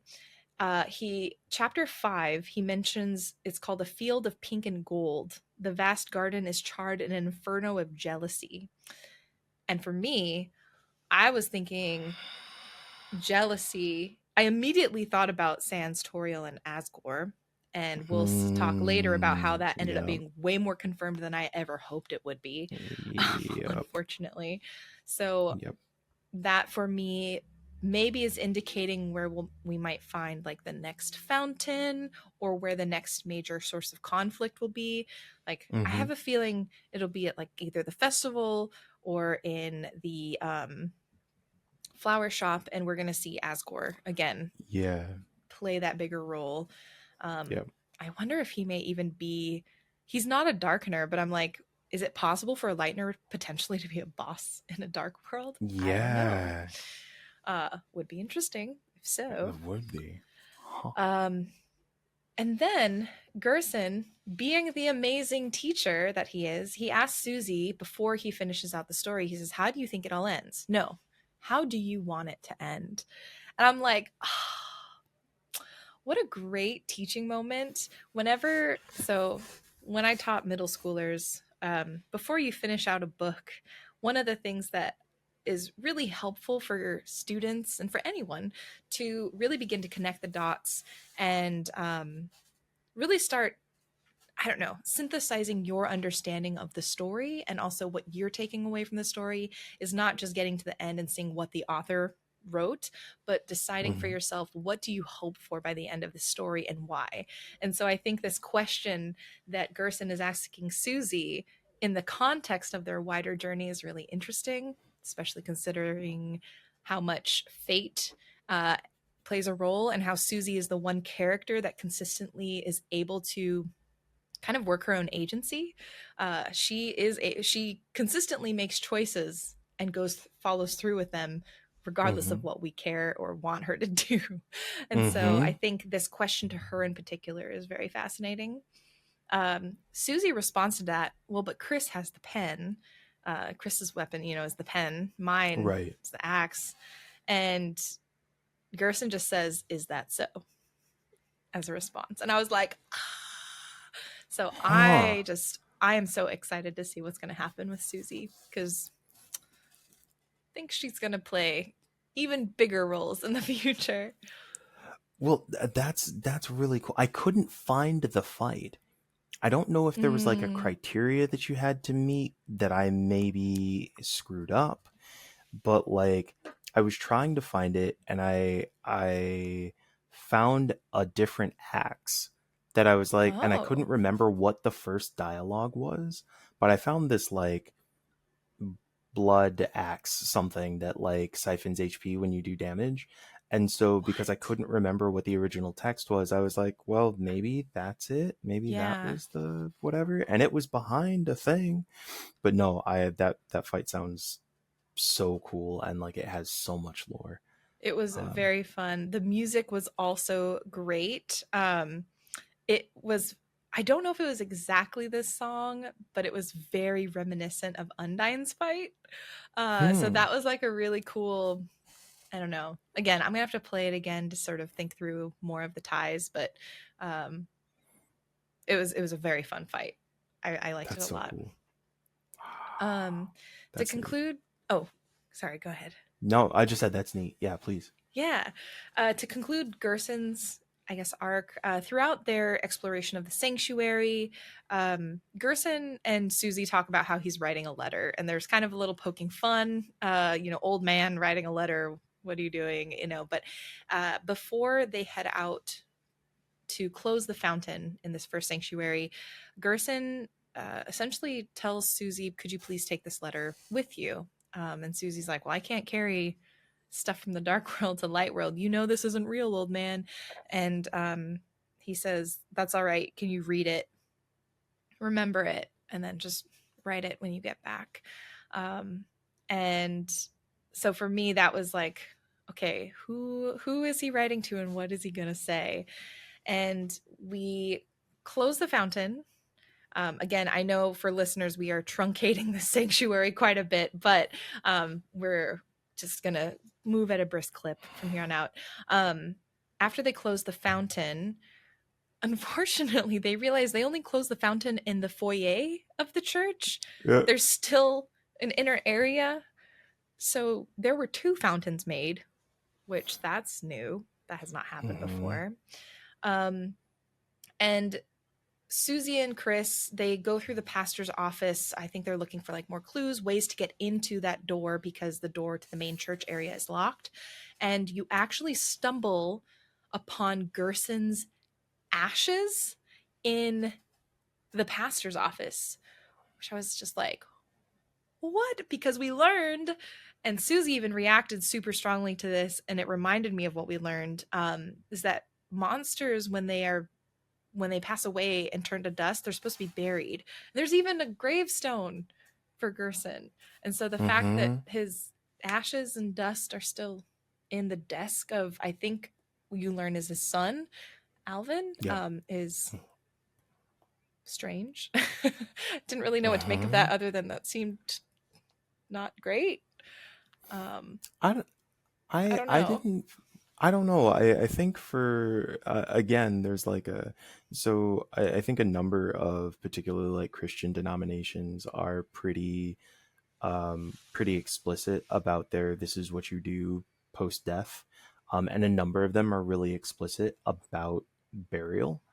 Um, but there are obviously like a number of folks who still like cremate, Yeah. right? And like I Yeah, think for that sure. idea of like keeping, even if it's sort of like a sacrilege, being able to like keep the ashes in a place nearby. Hmm. To me that felt like I was like, I get that. Yeah. I think on a personal level, I see it, but Yeah. within the world, I was kind of like, this feels like, I think sacrilege is a great word because it is like, as a pastor, you doing that feels extra um significant. Yeah, Um, I don't generally trust well, pastors yeah, I in know many that. narratives to But uphold just I their think but no, yeah. you're right. You're right. Yeah.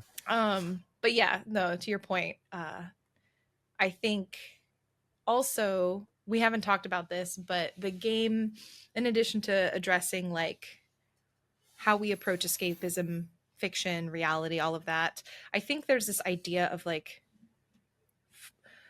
being locked into place when something bad happens. This idea of freezing. We see it really explicitly with Noelle and her arc, because the literal freeze and fawn reactions, where Mm-hmm. you can in the weird route you can actually freeze things and have this really traumatic stuff happen.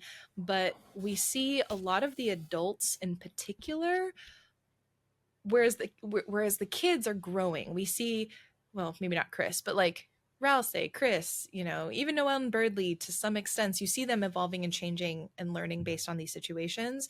All of the adults seem really trapped in the bad thing that happened to them. Mm-hmm. Asgore with the divorce. Toriel, I think maybe to some extent the same, just in maybe different ways. We see it in maybe Alvin, and also not going through with the full burial of Gerson, Right. being trapped within that grief and maybe not fully letting go and just needing that to the presence even of the ashes and dust to still be there. And so I think there's an interesting thread to pull on potentially with this idea of not simply escapism, but like being locked into place. Um, Mm-hmm. I mean, we see that even with the holidays. Susie makes a comment like, I think she says something like the holidays, their home seems trapped in the literal holidays. But I'm like, what Yeah. if what happened to, because Des, the missing daughter, is like, that's like a big mystery for the family. They don't know if she's dead, if she's just missing, she ran away and she's fine, she just doesn't want to communicate. But like, I wonder if it happened in the holiday season, and if they're like physically trapped in that, like even in the space that they're living in. um Right. but yeah, again, another thread that I have no conclusion to, just Uh, thoughts, because that's all I have for it's this a game.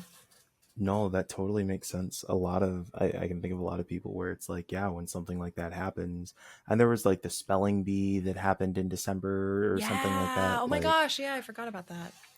so yeah, I can imagine there being like this tragic thing happens and it sticks you in this moment in time. Mm-hmm. Um, yeah, damn. Not Uh, yeah, that's a lot of thoughts. No, please continue. yeah. But we do learn that the note that Susie leaves, which is really sweet because it's written kind of like a student, where that's not like not good spelling, I guess, and the punctuation is a little off and all that. But in her own words, Susie writes and leaves a note for Alvin, the current pastor, who she says, "Your old man is proud of you." I didn't write everything else down. And then, but I did write, um, she says, "Write your own stories. It's okay, even if it's not perfect." And again, we're just seeing the idea of like kind of being okay to be yourself. That's an element. Um, Hmm. I think especially Alvin, who had a successful dad who wrote, what is it, Lords of the Hammer, Right. whatever Gerson wrote. I imagine the pressure to uphold whatever standard he left is high, um, but also I think this idea of like being okay to create, Chris being okay to create music, Alvin being okay to create stories. I feel like we're seeing more of this act of creation come to play as well. That I'm excited to see if it turns into anything more. Um, which we also get Susie and her piano story, which is very similar to Susie and her church story, Mm-hmm. which is Yeah. unfortunate. Um, she tried playing piano and people yelled at her to get off of it, and she ended up coming back and smashing it because she was rightfully upset at how they treated her. And it's interesting because Right. she mentions to Chris, if I had met you sooner and I learned you played piano sooner, probably would have hated you even more. Probably I would have probably, hated you for it. yeah, I Yep. probably would have hated you for it. And so I think again, it's another example of Susie's growth, that and her friendship with Chris. And I think I chose the, like, I hope we both play in the future Yeah, same. option, because God, if we get a duet with Susie and Chris at the end of the game during the credits, I would perish, Yep. happily perish, but I They're would like, that's it. perish. I'd be done. Noelle singing. Oh, oh my god. No, don't even. No, Um, but that would be so unfortunately, good. the journey isn't done there. It's not a happy ending yet because there's still a dark fountain. And this is where things take an interesting twist because Susie creates the next dark fountain. Chris happens to, they know that they need a sharp object and they need to pierce the, floor with determination and will. Um, Susie's like, anyone got a knife? And Chris busts out the kitchen knife, which again, we said it earlier, but how Susie isn't shocked, I guess, shows Seems to how grab it much. by the blade. Yeah, that's why they're best friends, honestly. It's very normal. I love that Chris blushes when Susie grabs the knife. I thought that was very cute. Um, I didn't see that. yeah, those like little blush marks. And yeah, Susie creates the next dark fountain. So now we have Chris has created one for sure. Susie has created one for sure. The Roaring Knight has created, I would guess, at least one or two for sure. So it's like I'm asking myself the question because I thought only humans had the determination to create fountains, but I guess I think I misinterpreted that. I Mm. think maybe it's just if you have enough determination, anyone can create it, probably. I Uh, think that would oh, be go ahead. interesting, especially if no, I was just saying that would be interesting if it was a subversion of an expectation that we had in Undertale Yeah. of yeah. Yeah. Because in, what was it? In Undertale, yeah, only human souls could, what is it, break out of the underground? Is that what it was? Or what? I'm gonna I'm have trying to to take your remember. word.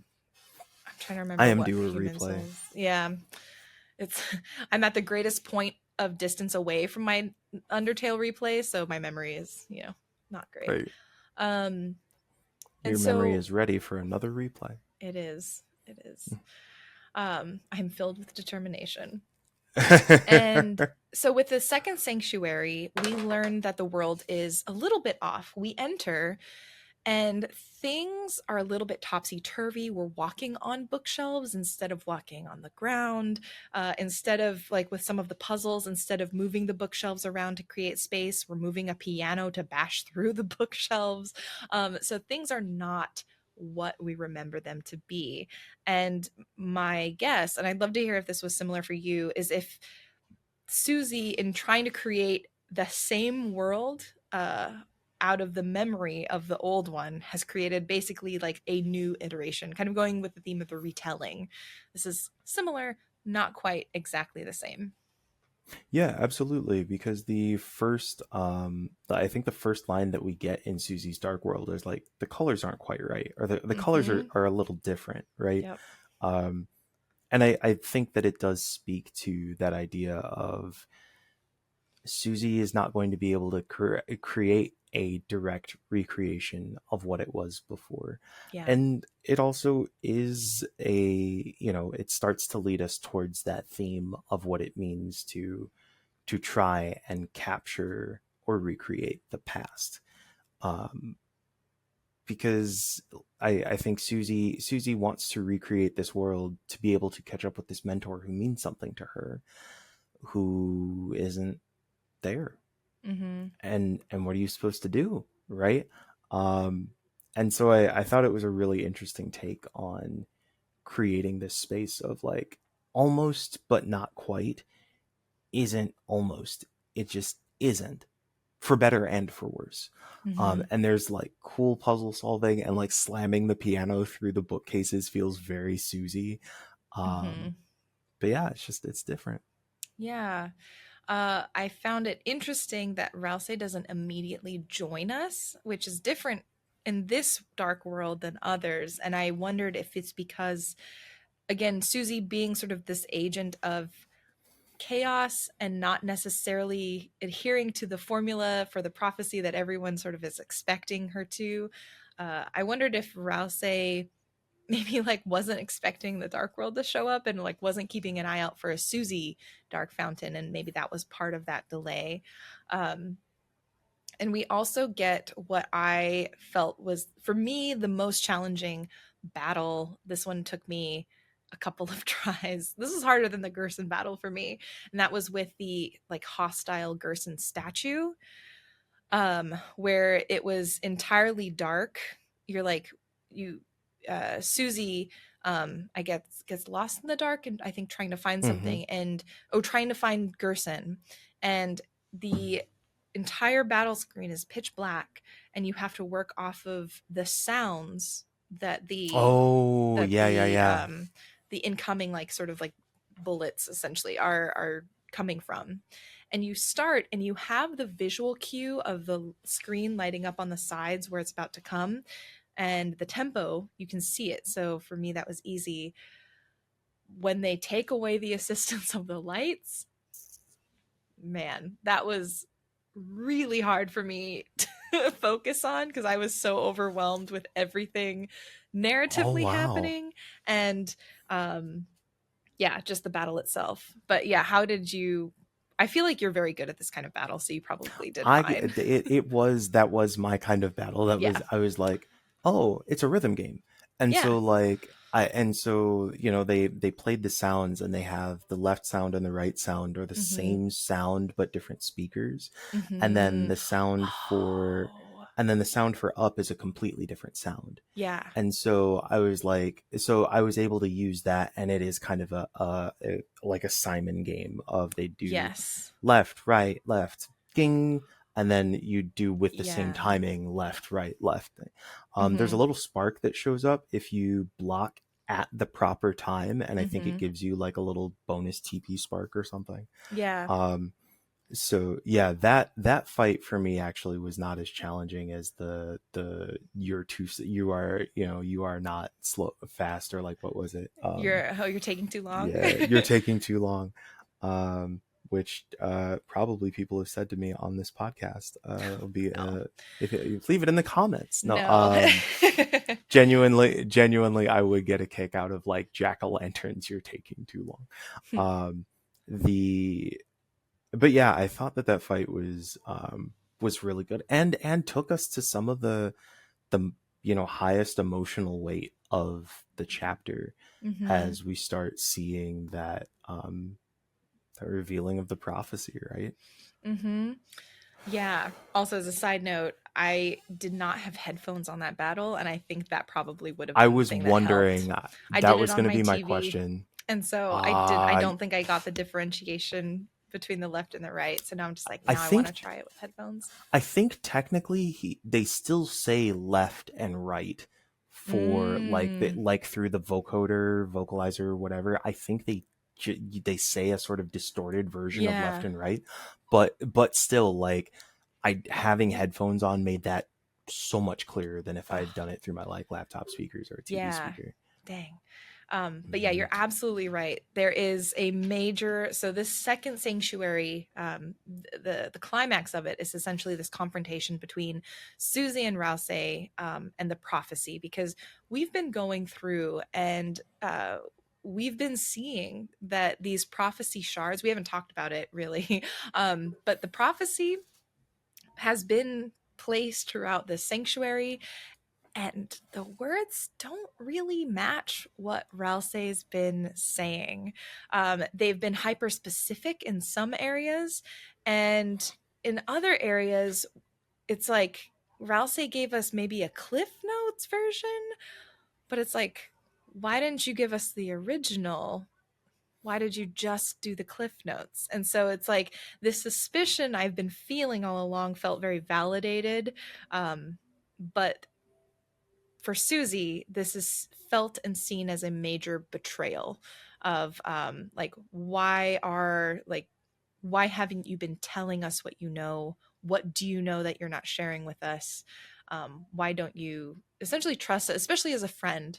And I think for Susie, that's like the major betrayal, is like she's finally let her guard down with both Chris and Rouse, and to not have and she's been, as far as we can see and tell, 100% upfront. Like, open book with everything. And so to feel like she's being lied to, I think in that sense, like in that darkest timeline, her head is taking her Hmm. there, that her friends are lying to her and hiding information from her. Um, really brings out sort of the original Susie that we knew, almost that more aggressive Susie. But I'd love to hear like when you went through that confrontation, sort of what were some of the highlights to you in the conversation, and what did you think? I guess I felt like it was now I think part of this scene was also after Gerson is like gone gone. I feel like I feel like Yes. there's like a significant loss that Susie is trying to figure out how to handle. Yeah. And to me, part of her reaction is kind of lashing out in that pain of like, well, maybe I could have done something if I had known. And Mm-hmm. I have not, I admittedly, I think I have not paid enough attention to Ralsei's descriptions of what happened compared to the actual verbatim text Mm-hmm. of the prophecy. So there's probably some pieces I'm missing there. To me, that scene, I was like, well, why would you expect him to give you verbatim this long ass thing? Like who tells stories like that? Like Mm-hmm. we all in the process of dictating a thing that happened are explaining it based on our understanding of what's significant, what stands out. Susie's letter, part of what makes that powerful is that Gerson has trusted Susie to retell that thing. We don't Mm-hmm. know whether or not it's an accurate retelling of what happened, or if there are individual pieces that should or shouldn't have been captured. But in a moment where you feel like something critical was missed, obviously that can feel like grounds for all kinds of hurt feels. And Right. Ralsei's return of like, I know too much, like I know it all, Mm-hmm. I don't know what to tell you. Also, knowledge is a weight all its own. Mm-hmm.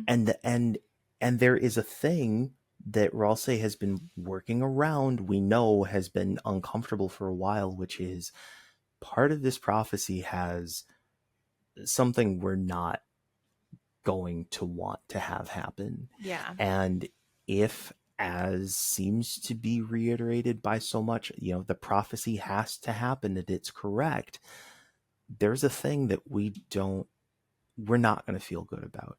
And Mm-hmm. Ralsei is trying to protect there. And this again, there's a religious theme here, even of the story of the Garden of Good and the Garden of Good and Evil, right? Mm-hmm. And the Garden of Eden, the one tree that you can do whatever you want, you can eat whatever you want, you can play with all the animals, but you can't eat the freaking apple. Like Mm-hmm. I'm sorry, that's a rude point. I shouldn't have done that at the camera. I would learn that when I worked at Disney. But anyway, Disney can suck it. the yeah, which is unfortunate now. I mean, they weren't great back then, but they're worse now. But the point of the story is that um it's the knowledge of good and evil. It's a tree of knowledge Mm-hmm. that creates the separation between man and God. That so long as they're willing to follow the letter of do the things that God said you can do, everything's fine. There Mm-hmm. is a freedom. There is also a lack of freedom. Those things Mm-hmm. are inextricably tied. And so in this situation, it feels to me like Ralsei carries this knowledge, recognizing that like these are handcuffs, these are shackles. I don't want you to have to carry that. There's a lot of pain that Ralsei has made it his mission to keep Susie and Chris from experiencing. Mm-hmm. That's and so I understand the rationale for why he may have made that choice in the best of situations where things are honest. You throwing the flag of I'm a little suspicious is making me suspicious. The catch that sticks out to me here is that um Ralsei's still the one who gets to decide whether or not they get that knowledge. He is Yeah. choosing to bear this pain on their behalf instead of allowing them the agency of choosing to perhaps Yeah. bear that pain together. And Hmm. and that is a lesson that Ralsei has not learned. Yeah, Um, that's the real big kicker for me ultimately is you're removing in a game about agency, choice, fate, free will, you have removed that from your friends. mhm. And so while I am not suspicious of Ralsei anymore, it just shows how much growth he still needs, I think, to be truly a great friend and part of the fun gang in the way that I would love for him to be. Um, Yeah. I think also what's challenging for me, and I'm trying to find it right now, but I did not take screenshots because I didn't go back and play chapter one, so I don't have the Mm. original prophecy, and I for some reason cannot find it because Google is just not going Mm. great. But I vaguely remember like mentions of angels and angels heaven and all of these things that aren't at all mentioned in this current prophecy. And I so I don't have think them for either. me, it becomes a question of how much of it is you giving Cliff's notes so that we can get the journey started and get going, but then like how how do you know what to omit or what to include to ensure that the message gets conveyed?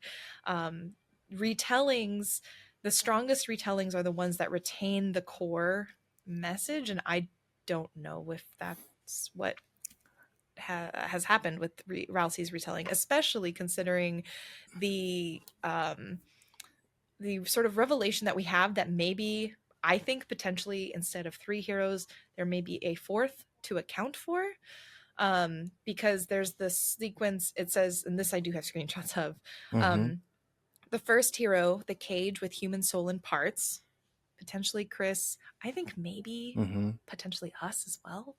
Um, the second hero, girl with hope crossed on her heart, Mm-hmm. potentially Susie looking at it, maybe But potentially Noelle. it's a sword. It's Yeah, not an that's what I'm axe. saying. It's a sword. That's why I'm like, it could be Noelle, but there's no antlers. And so I'm like, and then I don't know if we know what Des looks like. So I don't know. Maybe it's Des. Maybe we find her again. I don't know. Third hero, the prince alone in deepest dark. I guess we can say it's Rousey for now. That's all we know.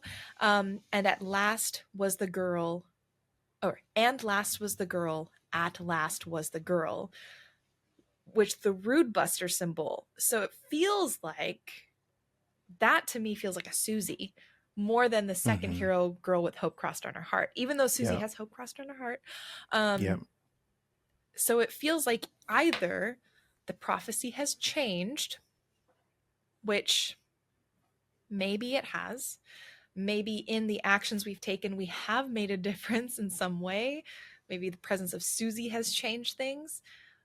Or, yeah, Ralsei chose not to include information that potentially was really big, which, again, they could have done it to protect their friends, could have done it with the best of intentions, but they still did it.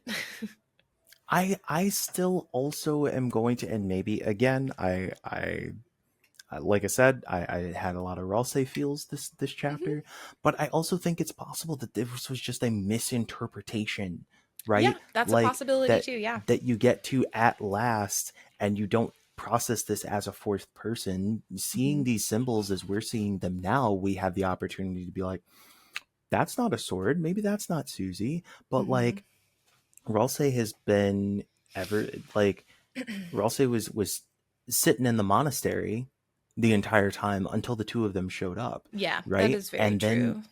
And so now there's this sense of like, well, this must be the prophecy being fulfilled. I must know what I'm talking about. I'm gonna, and is doing all these things to take care of everybody but himself in the first place. I don't think that there's been time that he's been like, let me go back and study the prophecy and make sure that I totally understand the thing that's happening here. Yeah. And it wouldn't necessarily, again, looking at some of the religious allegory, or if to try and put a religious allegory on it, any number of interpretations that people have done in good faith, thinking that they are accurately speaking to an issue of the times when they're speaking to an Mm-hmm. issue of their time, Right. and the interpretation doesn't necessarily hold.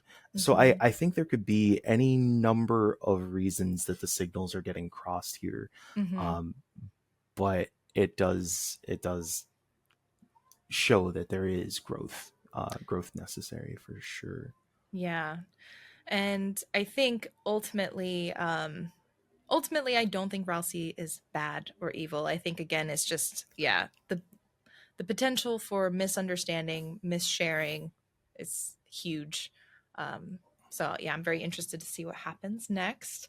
And then to close out, they return back to hometown really quickly to get out of Susie's dark fountain and re-enter in the third sanctuary. So we have three fountains that we've kind of gone in and out of at this point. Um, this climax to the chapter is relatively straightforward in that it is mostly about finding the knight.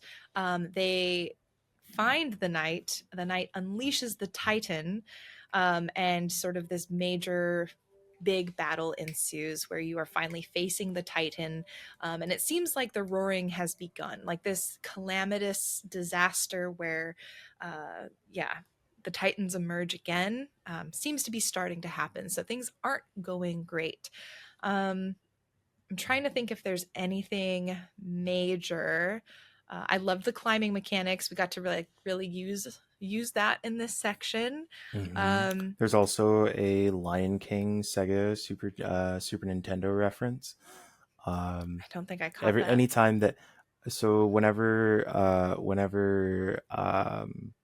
Chris does the jump charge up and Susie grabs Oh him by the arm yeah! Oh and my god, flings that him up, is it's yeah yeah Roar It yeah. Monkeys. Yep. Yeah. Which Um, loved that part personally. Just like anything that's basically the power of friendship, bestie, I got you. Like that for yes. me is gold, and I will always be willingly manipulated by those moments. So yeah, Yep. appreciated that a ton. We also see for the first time as the three of our fun gang, Chris, Susie, and Rouse, are walking towards, I think, the Titan. This is maybe, or no, toward the Knight. This might be right before the Titan. Um, they basically have a gauntlet of swords that they go through, and each of them takes a moment at the front, taking the Right. brunt of these swords for the others. And so, is it on the nose and a little bit cheesy? Sure. Do I care? No. No. It's perfect. I wouldn't change a moment. I love it. They're there for each other. Um, and to see, again, Susie being willing to step in and protect her friends, uh, Rouse being willing to take lead in Hmm. a more aggro kind of role, like taking damage, I guess, more tank role, not aggro. It's just neat to see them being willing to step up for Chris, who typically is the leader. And it's the first time we see the heart shine white, or the soul shine white like that. Just kind of I cool missed that. little moment. I don't know if it's a connection, but I thought when it shines, it's like very reminiscent of a save point, because the save points are where we enact our determination. It's like Chris is like really enacting that. That's That's my cool. personal interpretation. I have no idea if it's actually true. Um, and I think the one big thing about the Titans that I noted for myself, I didn't write it down because by this sanctuary, I was just like, here are the bullet points of what happened. Wasn't writing notes. The Titan's face looks like a save point to me. And I'm like, I missed that. it's just like a big, just like a sparkly thing. Oh, the like mask on the front? Yeah. And I'm like, Yeah. am I seeing this? I guess I should probably go look at a save point picture, but I remember playing and having the distinct thought of these Titans looks like they have a face of a save point, and when you take off the mask, it's the black hole. But again, I'm thinking about, what does the Titan represent? Is this a manifest? Is giant? Is it us? Are we also Mhm. kind of like the Titans? I don't know. Um, but yeah, I guess, did you have any thoughts on the third sanctuary? I really I thought that final fight was great. Um, I love the mask fight was actually I think pretty challenging. Mm-hmm. And I I really did appreciate the dialogue that we get from Susie as we're climbing the tower. Mm-hmm. I think part of, just to reiterate something you spoke to earlier, um, the interesting thing about prophecy in this point is that she is super stoked by it because Mm-hmm. we haven't seen, Ralsei has had the conversation with Chris that says, hey, by the way, I will take the lead, I will do whatever it takes, blah blah blah, but I don't want you to see this thing, right? And we shouldn't let Susie see this thing. Yeah. And so he's like, I'll solve every puzzle, I'll do all this stuff, which in theory we feel like now he can because we know that he knows everything, supposedly, right? Mm-hmm. Though that can't be true because, frankly, he didn't know what the hell to do when he had agency in chapter 3. When he was player 1, he's walking around and he was clearly confused. He had Mm-hmm. no idea what to do. Um, the but seeing Susie move with determination because she sees herself as with love crossed on her heart, and like, it's the blessing and the curse of destiny, Mm-hmm. is that it can give you this space to feel incredibly powered and powerful. And again, we see this in our real life politics where there are people who are imbuing this this this man with outright evil amounts of power and ambition because they believe that he is somehow touched by God and destined for greatness. And there is a way that you can use this power of destiny and prophecy and belief to really propel you to great heights, but it also can be the source of a fall, which I think is the scene that we close the chapter on. Mm-hmm.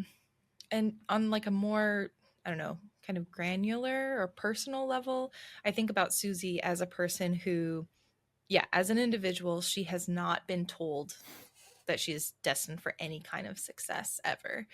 Right. And I think a lot about, and this is old information, so I can't quite remember where I learned it, but it was back when I was in my um, teaching days. I was a teacher, classroom teacher for a while. And one of the studies I remember like bookmarking and rereading a bunch and referring to a lot is the essentially this idea of how these genuine positive affirmations and believing that your students can find success and communicating that to them um, can make actual statistical difference in even things like their test scores, in their Mhm. ability to feel confidence and their sort of efficacy in and around the school day and during social situations. And it's simply the fact that other people around them genuinely come up to them and say, hey, I think you're worth something, I think you're doing great, and keep doing what you're doing. And to Mhm. some extent, this is the first time that Susie's seeing that in the prophecy. And so it's like, even on that smaller level of just seeing her see, it's not even, it's like, we don't know for sure if the prophecy is 100% true. But if she believes it, then that's what matters. And that's what she's able to carry with her. So, yeah, it got me thinking about that study from when I was a teacher, because that's like the number one way you can help kids perform better, like in school, or just build their confidence and sort of ability to not just because school is whatever. School, Sure. it's a system. You play the game, you get good grades, Right. whatever. But to set them up to have that confidence in the future for other endeavors and feel comfortable in pursuing things for themselves, like that makes a big difference. So definitely thought of that. Um, but yeah, I guess, and we conclude they defeat the Titan. Um, Essentially, we come back home, and it doesn't feel like the same victories we've had before. We come back and it feels like they're exhausted. We still didn't find Toriel. We thought maybe they would be in the church because of the church practice for choir, and we're like, well, Toriel's not here, so I guess let's go I home and we'll forgot. like figure out what we're gonna do. Yeah. No, I just forgot that there was still that to talk about. Yeah. And And the yeah, end after and of Susie has this. punched the. Oh yeah, keep going. Oh no, no, I was gonna say you're right. With the like, it feels like a bad win, and like Mm-hmm. Susie's hand. I guess. Well, I guess not in the light world, but it was tore up from punching out the last glass because there's Yeah. something that's gonna happen, something that supposedly is gonna happen. That she's like, I don't know. Why would I even be worried about it? Nobody here is gonna let that happen. Yeah. So we Yeah. know that So yeah, sorry. she sees something, and it's the thing Rouse didn't want us to see, but she's refusing to acknowledge that it's a thing. We still Right. don't know what it is, and we go home to the lights on, record player booming, and we see Toriel and Sans drinking and dancing in the living room. And when I thought the Asgore Forest jump scare was like the most gut dropping moment that I had in this game, I was absolutely wrong, because this scene, like, I instantly felt everything in my body just clench. And even Susie's, you can see it in Susie's face. And even with Chris, Mm-hmm. Mm-hmm. none of it's good. Nope. Nope. And she's like dancing with it like messily with this Like glass of falling wine. down drunk. You can tell that she's like she's talking to Susie, and it's not really making sense. Like, it's without even typing like slurred speech or whatever, like you can just tell that she Mm. is drunk. And Susie is not about that life at No. all. Takes off like in a flash. Yeah. And you can imagine, like, we have never seen Susie's home, but we can.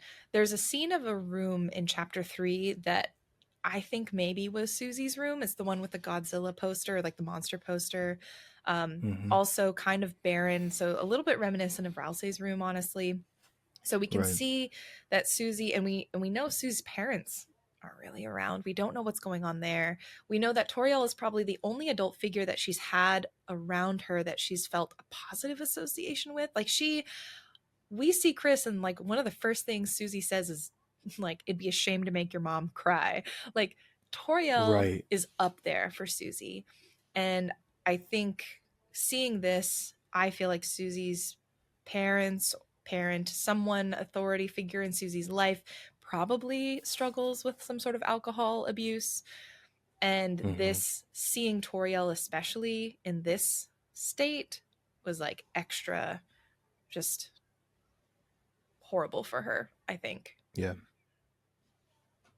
I know it was Yeah. horrible for me. I was like, this is I not what I want ever. Oh I God. Just genuinely I can't help but go back to chapter 1 mm-hmm. when you meet Sans, and this is the place where I feel like I was the most betrayed by the narrative, right? Because again, we're set up with these expectations, and there's a character who specifically calls out and is like, "Hey, you know what you shouldn't do? Trust any of this shit that you think you know, because you don't know me." And that's Sans, right? When you have that conversation, when you come back from chapter 1 and you see Sans, and obviously like Sans is team favorite, right? So you're just naturally excited. He asks you to like do a something, and I like instantly responded yes. And he says, wow, you responded to that really quickly. You really shouldn't answer questions from strangers that fast. Like, you don't know who I am, right? Mm-hmm. And it feels like, ah, ha, ha, ha, the game's doing whatever. But that is a thesis statement. That is a note. And to me, this scene is the underline, is the callback to that, because it's like, it's not just that Toriel is like fall down drunk, and these two kids just walked back in the house and are watching these two adults, party and drink their way through whatever. But also, like, when Chris goes to bed, there's just a series of sound effects Mm-hmm. as Chris is like struggling, putting, like, trying to wrap the pillow around his ears, and it's the blaring of the record player with what I assume is Sans and Toriel having sex. That's what I um thought too. I was like, i maybe, was i was maybe sickened. conversation, but I was like, nope, I'm pretty sure they're just doing it downstairs. Nope. And what's Yeah. like, because it starts getting louder and then the Mm-hmm. noises get more and more punctuated, and then there's just that like punctuated sound of Sans's voice at the Mm-hmm. end. And I was just like, and I genuinely, I felt betrayed.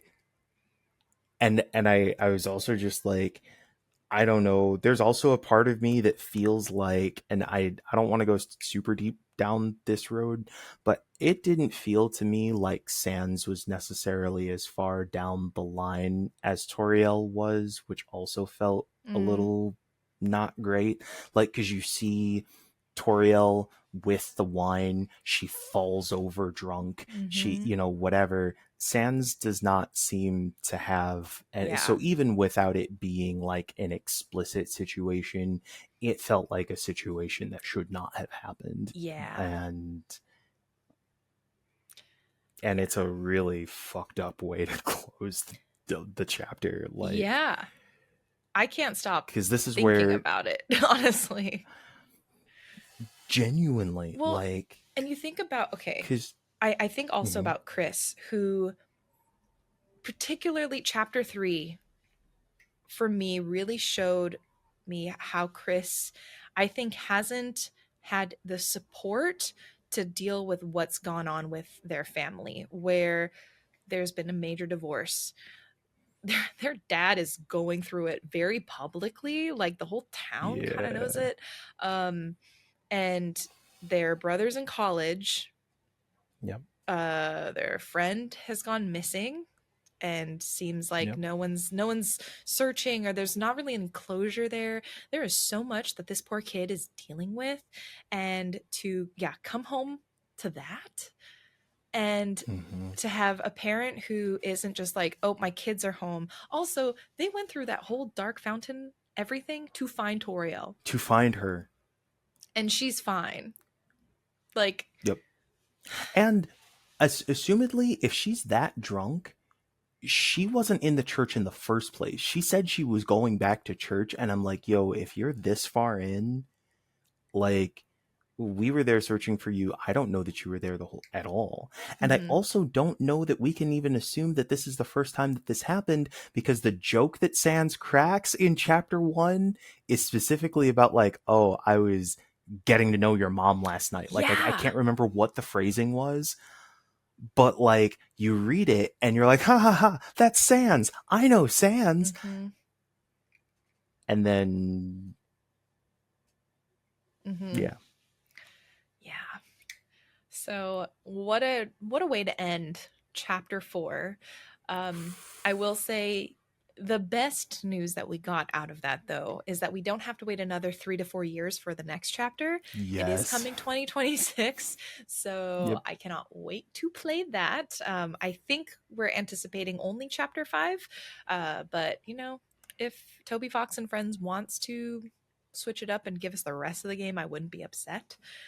Nope. Um, yeah, golly, it's been such a wild ride playing this episodically. I am normally not a fan of doing that, but there is so much for this game.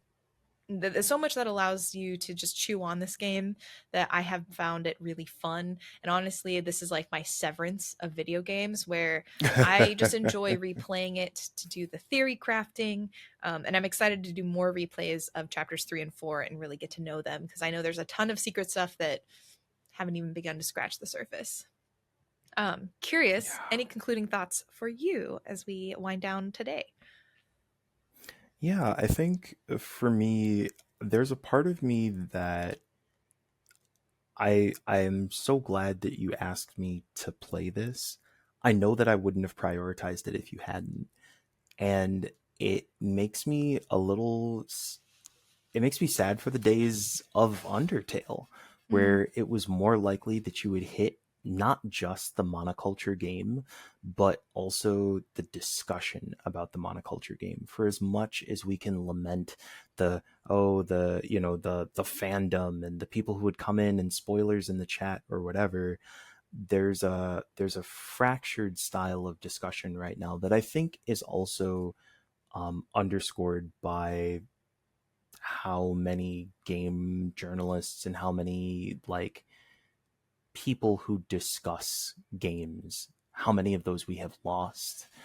um there are so many things that this game is doing that are so just fascinating mm-hmm. and incredible, and are discussions that I am so surprised I have not heard or seen amongst so many of my other like game design, game discussion critical friends.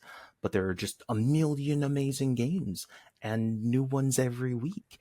And I think it makes it hard to take the time to deep dive and discuss something like this. And so I think the game is amazing. I'm also really excited for chapter 5, but I am really glad for Geeks and Grounds to be a space to help people find these kinds of games and to have the discussions about them and get to really sink into some of the amazing things that are all around us and not have to just keep up with the new cycle of what comes out every week. I think, Mm-hmm. yeah, I just have a lot of thankfulness for you and your curatorial eye and your own determination to bring good games to good people.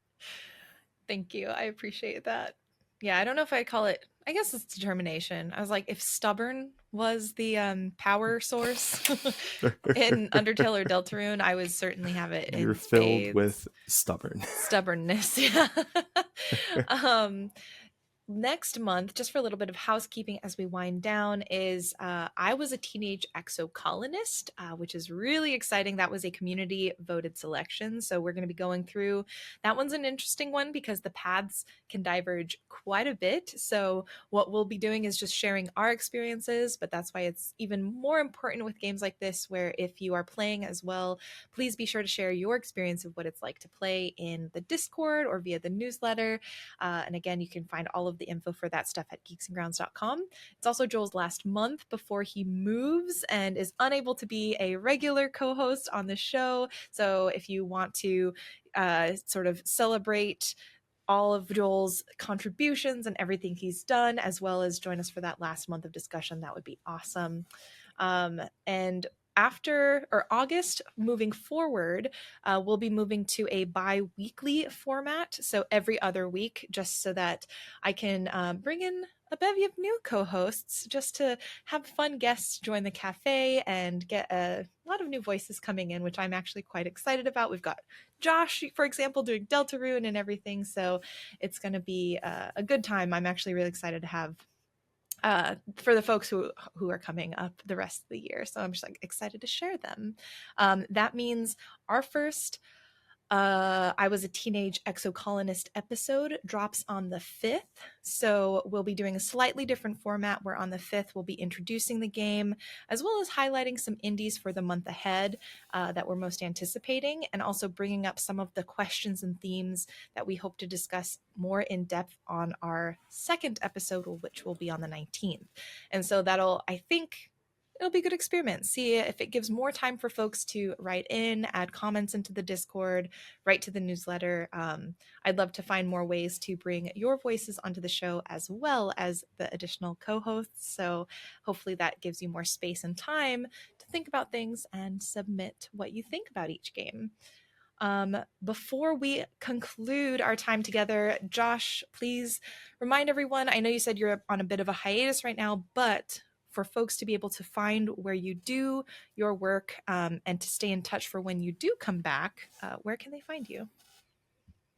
Yeah, thanks again for having me. This was a Always a blast pleasure. being able to being able to have conversations with you about good media. Just somebody that's my request. Somebody find a lot of money to give to the two of us to have lengthy Oh, discussions about yes, media. That's please. yeah, I think that would be a great idea. And you've got 4 hours here as your preview. So Yes. um yeah, but I know you'll edit. I'm so sorry. I'm No, so sorry. honestly, I'll do If you small cut cuts, this but down to like, I was gonna say, if this gets cut down to like an hour, and I no, know it how much work you absolutely had to will do to not. get it there, like I No. just No, no, no. um I people will just get a oh, nice beefy episode to listen to, which again, for one of my favorite there games, you I'm go. very okay with. Yeah, folks who want to track, if you want to find me, go to twitch.tv/intelligame, intelligame.us or intella.game. I need to fix that. Is where you can find the main website. I am a game critic. I am, or a, I do, no, it's been a while since I've said this. I'm a games educator. I like to play games and help people make connections between games and the real world. I'm also the head of curation for Game Devs of Color Expo, an event that's taking place in September. It's a digital event where you can see talks by people of color around the world. Showing off their skills in games. And we also have our Game Devs of Color Expo Direct. We had a record number of submissions, and I think this will be our largest show yet. We are Oh yeah. trying to get on Wholesome Direct's level Oh my one day, gosh. Psh. but y'all are just constantly setting the bar. Um, so yeah, you can check out gamedevsofcolor.com. And last but not least, I'm the narrative director for the upcoming game Lancer Tactics. It is a conversion of the tabletop role playing game Lancer into a turn based tactics game like an Advance Wars or that kind of thing. You can find out more about that on itch.io. You can just look up Lancer Tactics. So busy, booked and busy for sure. My goodness.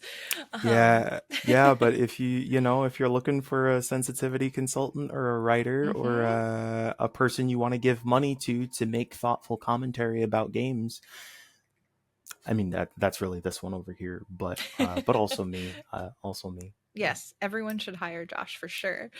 Yeah, thank you so much for joining in again. Like, I mean, I said it at the top, but Deltarune means a lot to me. Our conversations around Undertale, like, I feel like I'm so happy that we got to share this conversation. And I know even in its 4 hour length, this was still us cutting So down just like abbreviated. how much we want to talk about this game. And so if folks want to talk more about Deltarune, feel free to hop in to the Geeks and Grounds Discord on Saturday, July 26th at 3 p.m. Pacific. We hang out for an hour near the end of every month just to chat about the games that we played that month and just hang out and check in with one another as a community. So if you'd like to stop by, join the conversation, or even just say hi, you are more than welcome to. And again, you can just find the link to the Discord at geeksandgrounds.com. And that is it. I hope you all go enjoy a piece of media, an instrument, a book like Lords of the Hammer, and just enjoy where creation and fiction can take you. Thank you so much for listening, and we will see you in the next episode.